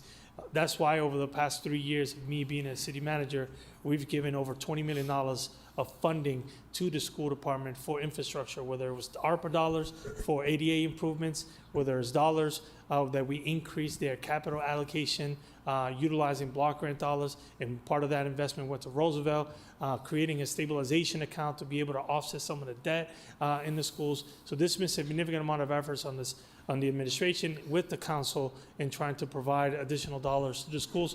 But that is something that's continuous, and it still happens every single day, and making sure that we are aligned in the priorities that happens for the schools. Thank you. Thank you, and kudos to the administration, the city manager, for the work that they have done. These last couple of terms, the council has asked a lot of you as it relates to, as you mentioned, accessing, identifying different dollars to move to support the schools. We know that there's always a deficit, and that we should and could do more, Mr. Chairman. As mentioned by the testimony of Senator Kennedy, the Mass School Building Authority's funding is underfunded. It not only fails to meet the needs of the students here in Worcester, it fails to meet the needs of the students across Massachusetts, Mr. Chairman. I would like a report back regarding the Senate Bill 403 that's related to this. I'd like, when it comes back, to go to the Education Committee that I chair, so that we can have an engagement with the city, with the school side as well, on how to best advocate for ourselves. As mentioned, there's an opportunity to provide testimony publicly at MSBA hearings. In addition to that, there's a 23-member commission, which I already mentioned, to study MSBA funding adequacy and equity, Mr. Chairman. We must be on that commission. We have to have a representative there. It is that important for our future. What the Manager Batista was referencing as relates to his meetings with the prior superintendent and potentially the current superintendent, I had put on the council floor and requested a projective analysis of our housing production. Projective analysis of where these people are going to go. What's the impact on traffic? What's the impact on infrastructure? What's the impact on the various departments? And that projective analysis is being partially done, as you just heard. Mr. Chairman, this commission will examine grant formulas, reimbursement rates, incentives for vocational and green schools, and we could have representation that could testify to our need. This is timely. My question to the chair, to the administration, this was requesting an update from the city side on any intersection that they've had now with Senator Kennedy or others. I would like that report back. We do have municipal operations and legislative affairs for some of these matters. In that committee, that used to be a separate committee, municipal operations, and I used to have legislative affairs, but there's certainly space. You know, I, of course, would like to see some of this in the Education Committee. Mr. Chairman, we do get shortchanged. We get shortchanged, and I don't know what the impact will be moving forward as given the fear that we're having right now with immigration. We know that the funding gets based on the number of students. Well, I can tell you some students aren't going to school any longer, Mr. Chairman, right? How's that going to impact our bottom line? Those realities will come to bear, Mr. Chairman. So I would like this isn't a big lift right here, 10B and 10C. I don't know what engagement has happened with the delegation, but I'd like to learn about that. I think the closer we can work with them, the better it is for us as a city. Thank you, Mr. Chairman. Councilor King.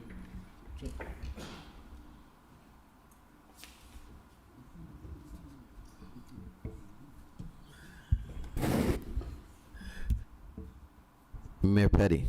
Thank you, Mr. Chairman. I support both of these orders, and the more, I don't know if Tim McGurthy would like the more funding, especially if we have to split it, but these are good orders, and I just want to clarify and amend a little bit, but what I've learned, maybe clarify, so about 2 years ago, the mayors got together. I was on that committee.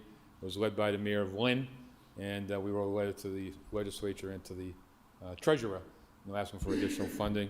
Then I think it was a year or two ago that Senator Moore on the Accelerated Repair Program, that he was able to get us, make sure, because they were at that time they were maxing out the number of money. It was like $1.2 billion that they were going to do for schools. He was able to put in legislation, working with us and me, to make sure the Accelerated Repair Program went forward, because it stopped for a while. This is why Wright Square is getting done, and why in East Middle Windows, yes, East Middle Windows and Belmont. The reason I need to say that is because if we can get the funding for this, it's just, right now we're about 50-50, 50 MSBA, 50 us. And since I became mayor, we've invested, counting Bronco and Jewett, that's going to be $1.3 billion in the schools, and MSBA is probably 50% of that. So if we can get the funding up, so maybe it's supposed to be 80-20, but there's a lot of non-reimbursables that the MSBA won't pay for. So all this has to be looked at, so the amendment would look at that. Also, not just expanding the board, as was mentioned, but also they don't have enough engineers, I don't think, MSBA. So we look at the people they employ to make sure they expand that to keep up. Because I think all the cities and towns want investment in the public schools school system. And we're going to do well for it. I know we've had a good run working with the MSBA. I want to thank them. But I think we have so many needs, as you said, because we didn't give enough money to the schools since COVID. Because it was so many priorities that they had to do during COVID that we started to get behind on our buildings. And one thing on the Accelerate Repair program, people should know this too, and this is why this is a great program.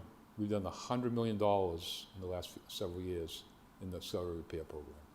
And those are windows, boilers, and roofs. Thank you. And that makes a difference. And I told the story last week in the school committee, but when I became mayor, I asked Brian Allen to give us all the schools that were built in the PCB timeframe. There were 27 schools that were built in that time that potentially had PCBs, but they're not because of certain reasons you don't test. And we've done 20, counting Burncoat, will be, counting Rice Square, will be 26 of those 27 buildings will be done because of this city council and the school committee. And people should know that we couldn't do it without MSBA. This is why this audits are so important that Council King has put forth, is because we need to work together for the legislature. We've done it in the past. We've done it over the last 2 years. And we get funding back in 23, 24 when the mayors put something together, looking for additional funding, also working with Senator Moore at that time for the Accelerated Repair Program. So these are good orders, and this is amended to include making sure that that funding should also include additional employees at the MSBA to keep up if we're going to invest in this, and because this is it transforms the city. When that Burncoat and Burncoat Middle is done, it's going to transform the whole neighborhood, and it's well deserved. So thank you, Mr. Chairman. Thank you for following these orders. As amended, roll call. Council Bergman? Yes. Council Bellata? Yes. Council Economo? Yes. Council Vasolo? Yes. Council Mitra? Yes. Council Ojeda? Yes. Council Rivera? Yes. Council Rosen? Yes. Council Toomey? Yes. Mayor Petty? Yes. And Vice Chair Council King. Yes.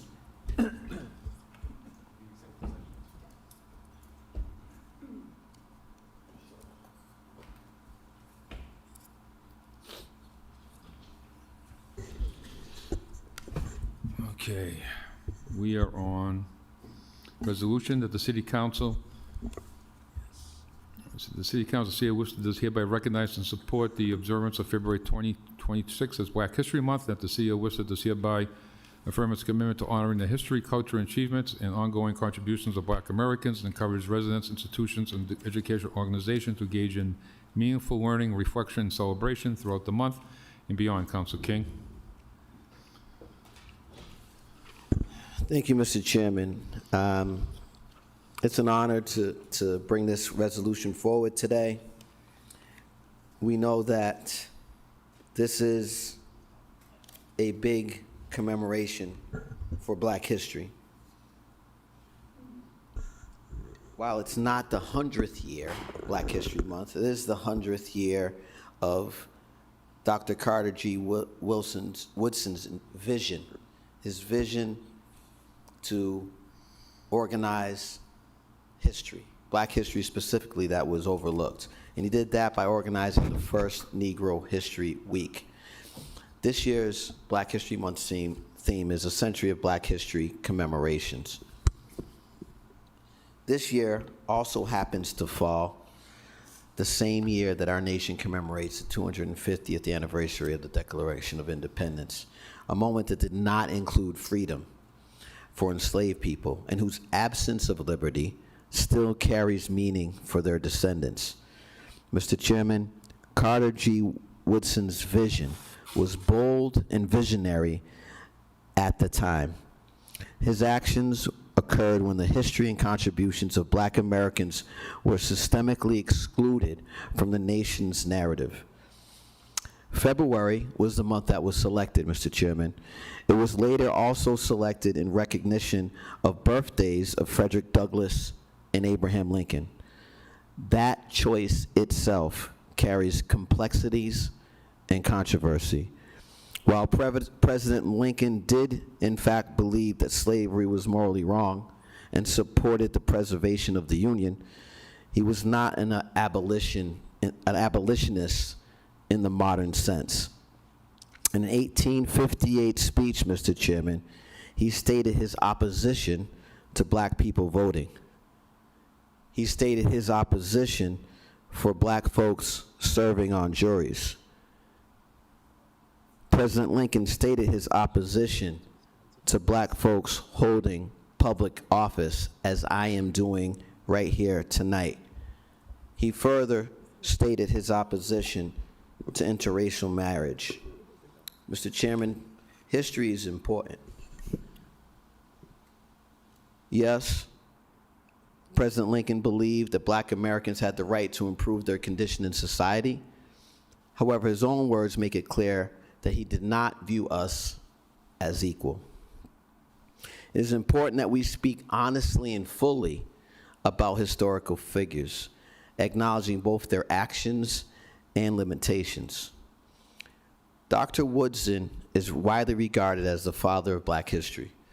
He dedicated his life to ensuring that Black history would be studied, preserved, and respected. Through the founding of the Association of the Study of African American Life and History alongside Jesse Moreland, and through publications such as the Journal of Negro History, he made it unmistakably clear that the Black history itself is not supplemental. It is foundational to understanding America itself.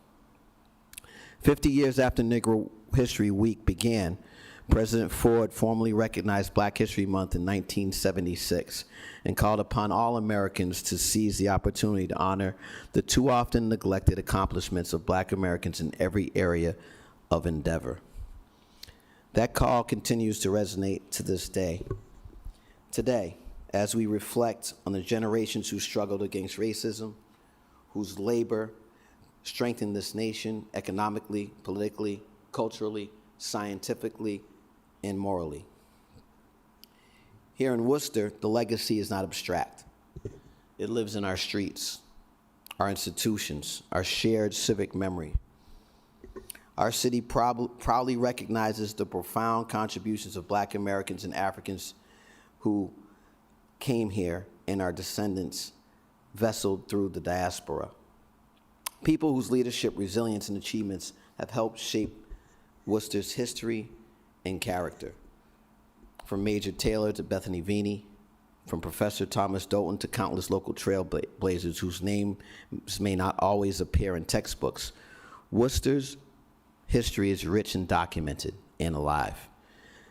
Mr. Chairman, that history is preserved and shared through initiatives such as the Black History Trail and the Worcester Black History Project, which highlight sites, stories, and individuals connected to local, state, and national movements for freedom, justice, and civil rights. Worcester has also served as a powerful platform for Black thought, activism, and oratory. Frederick Douglass spoke here in support of the abolitionist cause. Dr. Martin Luther King Jr. spoke at Clark University, reinforcing Worcester's place in the national struggle for civil rights and racial justice. These moments remind us that our city has long been a space where ideas about equality and human dignity were not only discussed, but demanded.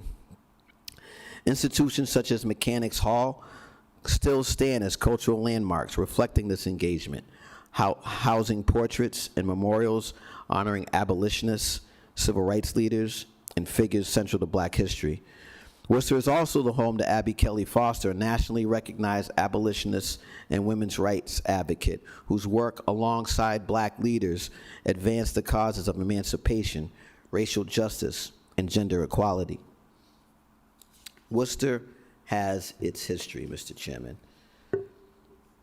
It's important to also acknowledge those folks who served in a public capacity here in Worcester. Going back to the late 1800s, the first black male counselor, George Busby. Also Charles E. Scott, who last served in 1938, elected in 1936. Stacey Du Bois Luster was the first black woman elected in 1987. I filed in 2016. Followed shortly thereafter by District Councilor Sean Rose, Mr. Chairman. Our school committee, the history of those folks who were public servants from the black community. Betty Price, the first black woman to serve on the school committee, followed shortly thereafter by Shirley Wright and Dr. Greta McNeil. Jermaine Johnson, first black male to serve on the school committee. And our first Liberian-born school committee member, Gemma Kamara. Mr. Chairman, representation matters. Black history calls on us to not only remember names, but to protect pathways, ensuring that future generations see public service as acceptable, welcoming, and responsive to all communities. Honoring Black history in Worcester means honoring Black leadership in Worcester, past, present, and future.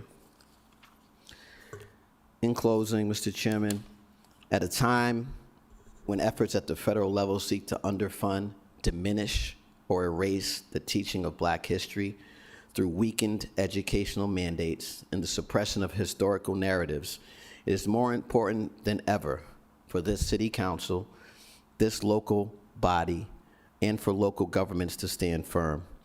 Municipalities like the City of Worcester must affirm their commitment to historical truth, inclusive education, and the understanding that Black history is essential to American history, not optional, not divisive, not negotiable. So tonight, we can come together and proudly recognize and support the observance of February 26th as Black History Month. And we affirm our commitment to honor the history, culture, achievements, and ongoing contributions of Black Americans in the city of Worcester and beyond. We encourage our residents in this resolution, our schools, our cultural institutions, and our community organizations to engage in meaningful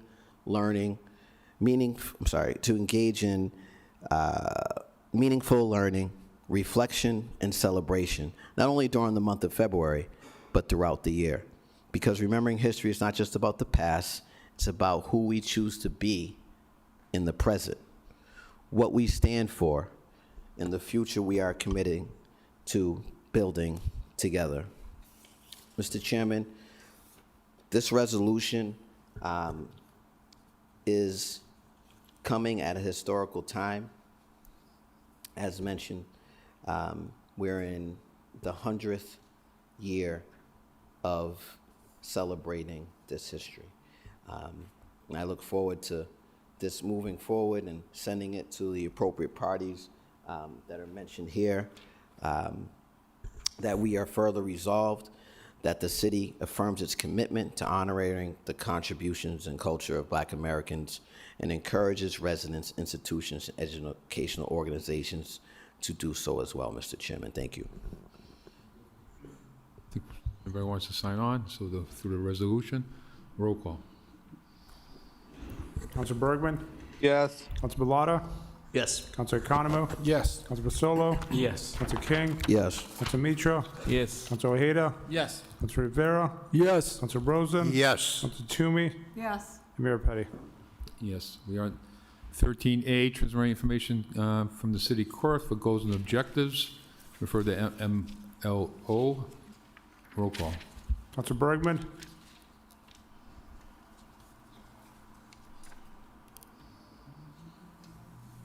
Councilor Bergman? Yes. Councilor Bellotta? Yes. Councilor Economou? Yes. Councilor Vasolo? Yes. Councilor King? Yes. Councilor Mitra? Yes. Councilor Ojeda? Yes. Councilor Rivera? Yes. Councilor Rosen? Yes. Councilor Toomey? Yes. And Mayor Petty. Yes. 15A to 15E, motions accepted to adopt. Roll call. Mayor, think can we I also got the take wrong 14A? Oh, did I miss one? Yep.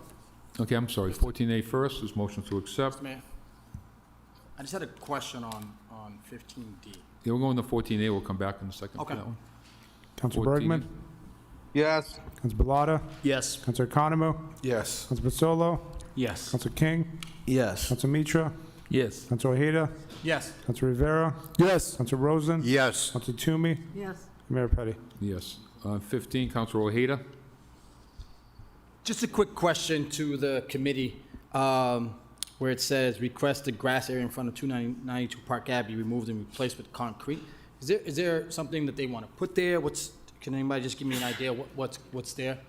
I know there's just grass there, but the rest of the rest of the street has that opportunity for sidewalk. Is there a particular reason why they want to just add concrete to that area? We can get a report on that, maybe?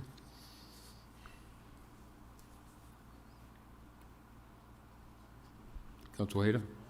No. Oh, we have to get a report on that? Okay, I guess. You remember? Not really. I just hoping somebody could just give me a quick answer. I'll get a report anyways. Okay, we don't need a report.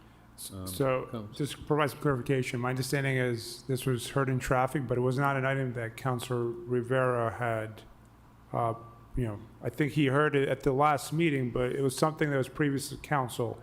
This is Public Works. I think Public Public Works, Works. I'm sorry. Yeah, Public Works, yeah. Okay. So, yeah. No, So we'll actually, find out- service and transportation. We'll have someone call you tomorrow. Okay, thank you. Okay, so we're going to do 15A to 15E, motion to adopt, 15F to 15... Confused. Was that O? Motion is to accept. Roll call. Council Bergman? Yes. Council Balata? Yes. Council Economou? Yes. Council Basolo? Yes. Council King?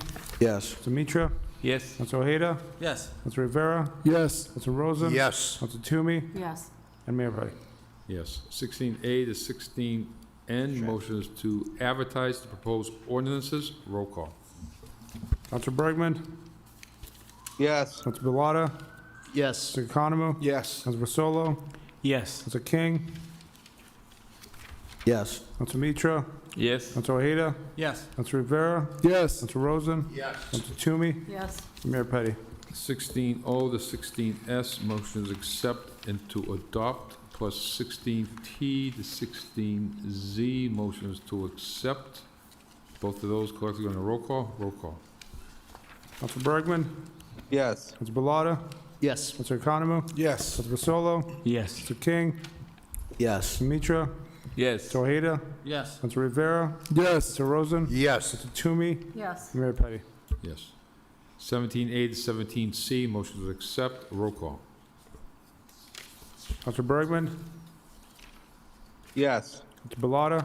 Yes. Council Economou? Yes. Council Basolo? Yes. Council King? Yes. Council Mitra? Yes. Council Ojeda? Yes. Council Rivera? Yes. Council Rosen? Yes. Council Toomey? Yes. And Mayor Petty? And the ordinances to be ordained, 18A to 18E. Mr. Chairman, can I interrupt? Sure, Council Bergman. My apologies. On 18E, after it's voted on, do we do a motion for reconsideration? Sure. Thank you. Okay, roll call. Council Bergman? Yes. Council Balata? Yes. Council Economou? Yes. Council Basolo? Yes. Council King? Yes. Council Mitra? Yes. Council Ojeda? Yes. Council Rivera? Yes. Council Rosen? Yes. Council Toomey? Yes. And Mayor Petty? Yes. 18E, motion to reconsider? Council Bergman? No. Council Bellato? No. Council Economou? Nope. Council Basolo? No. Council King? No. Council Mitra? No. Council Ojeda? No. Council Rivera? No. Council Rosen? No. Council Toomey? No. And Mayor Petty? Yes, we are on tabled items. Council Rivera? Yeah, I just wanted to, 19C, Okay. procedure to clean it up. Okay, 19C is the motion is the request city manager to consider prioritizing the American Rescue Plan Act funding for the REC Worcester Capital Project involving development of a new REC Worcester headquarters and Center for the for Fund Justice in Urban Agriculture in the Worcester and Central Massachusetts in an effort to support community food security as well as youth development and employment. The motion is to take it off the table. Roll call. Council Bergman? Yes. Council Bellato? Yes. Counselor Economou, Yes. Fasolo, Yes. Counselor King, Counselor Yes. Mitra, Yes. Counselor Ojeda, Yes. Counselor Rivera, Yes. Counselor Rosen, Yes. Counselor Toomey, Yes. Mayor Petty. Yes. Counselor, So just basically, we know that the ARPA funds has been maxed out. City has no more ARPA funds, so I just want to file this. Hold on, Mr. Chairman. what's that, Mr. Manager? Yeah, it's already been done, yeah, okay. Okay, so the motion is to file? Yes. Okay. Counselor King? Thank you, Mr. Chairman. Just through the chair to the administration, the ARPA funds. Is there any money in the piggy bank? No, we spend well. That's all I want to know. Yeah. Is there anything left that hasn't been expended? What's the deal? You got a report coming? Yes. Through the chair to the council, Manager. yeah, Tuesday, we have a full ARPA update report. We spent over $100 million already has been gone out and spent. There's about, I think, maybe less than 30 million that is still contracted that needs to be spent Okay. by the end of 2026. But there's no funding right now on There's ARPA. 30 Everything's million already. left that hasn't been expended. It just, Okay. we need everybody that has current active contract to spend their money. And because we do not want to give a penny back to the federal government. Okay. Thank you, Mr. Chairman. I appreciate that taking this off the table. I know that if there's any opportunities that arise by folks not being able to do whatever they can, I think we're at a point now where that just goes back, right? Like we can't redirect it. Is that right, through the chair? Mr. Manager? Through the chair to the council, if there's any potential funding or unexpended balances for current contracts that perhaps an agency was not able to fulfill their entire contract and they have to give money back, there's going to be a time frame in the next coming months that we're going to have to call everything back because we're only going to have about 6 months or so. Let's say, if I request them to be committed to be called back in the next couple of months, we'll have maybe 6 to 7 months to spend the dollars. That is when we'll then have an assessment of, do we have any monies that we are able to pull back that we can then give to current existing contracts. Got it. We can't do new contract. So one of the things that this council body has supported is, for example, like rental assistance. In some efforts, we've been able to give rental assistance, we've been able to give for fuel assistance, et cetera. So those are areas that we've had previous contracts, and that is funding that can easily go back to the community, back to the residents' hands. Thank you, Mr. Chairman. Thank you. Motion is to file. Counselor Ojeda on this item? Yeah, just a quick question. This is dated back 2021. Do we know what is the update? I think the funding was for a capital project involving the development of the new REC Worcester headquarters. Do we have an idea where they're at with this project, or if they're still going forward with it? I know there's some new development on that Jackson Street area, so. Correct. They are moving forward with it. This is one of the projects that they need to spend their money. But we all know that capital projects take time to build the design, to go through the process. But they have the funding, and they are moving forward on that project. Okay, all right. Thank you very much. Counselor Bergman? Counselor Bergman? Yes. Counselor Bellata? Yes. Counselor Economou? Yes. Counselor Fasolo? Yes. Counselor King? Yes. Counselor Mitra? Yes. Counselor Ojeda? Yes. Counselor Rivera? Yes. Counselor Rosen? Yes. Counselor Toomey? Yes. Mayor Petty. Yes. Okay, we're under suspension. Anybody want to go under suspension? Roll call.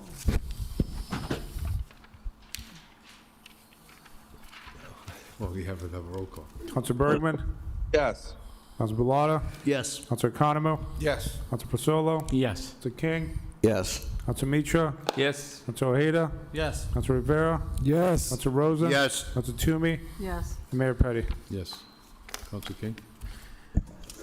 Thank you, Mr. Chairman. I just wanted to say, I had the honor of attending a Black History Month event with Worcester Public Schools today. And this is the shirt right here for folks. I told them I'd wear it.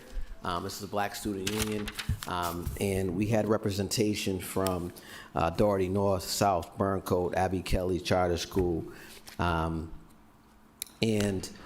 their title of their event was Blackout, Mr. Chairman. All black, everything. And, you know, they have some great leadership over there. I'm not going to remember all the names, but Deshaun Belcher, Brian Cortez, et cetera. You know, there was all sorts of folks there, hundreds of kids in the room. You know, and they were very clear that they know that they are the current story of black history and the importance of telling their story so no one else can erase it. It was just really good to see leadership in that room. They did the whole program, Mr. Chairman. You know, you had Crocodile Music that came, but these young folks and the presidents of their associations and the vice presidents and the associate presidents did a really, really, really good job. And it was an honor to be there. I just wanted to make sure I gave them a shout out, as I said I would. Thank you, Mr. Chairman. Good job. Okay, so we have a motion to adjourn. So moved. Roll call. Council Bergman? Council Bellata? Yes. Council Economo? Yes. Council Vasolo? Yes. Council King? Council Mitra? Yes. Council Ada? Yes. Council Rivera? Yes. Council Rosen? Yes. Council Toomey? Yes. Mayor Petty? Yes. I'm a yes as well, I'm sorry.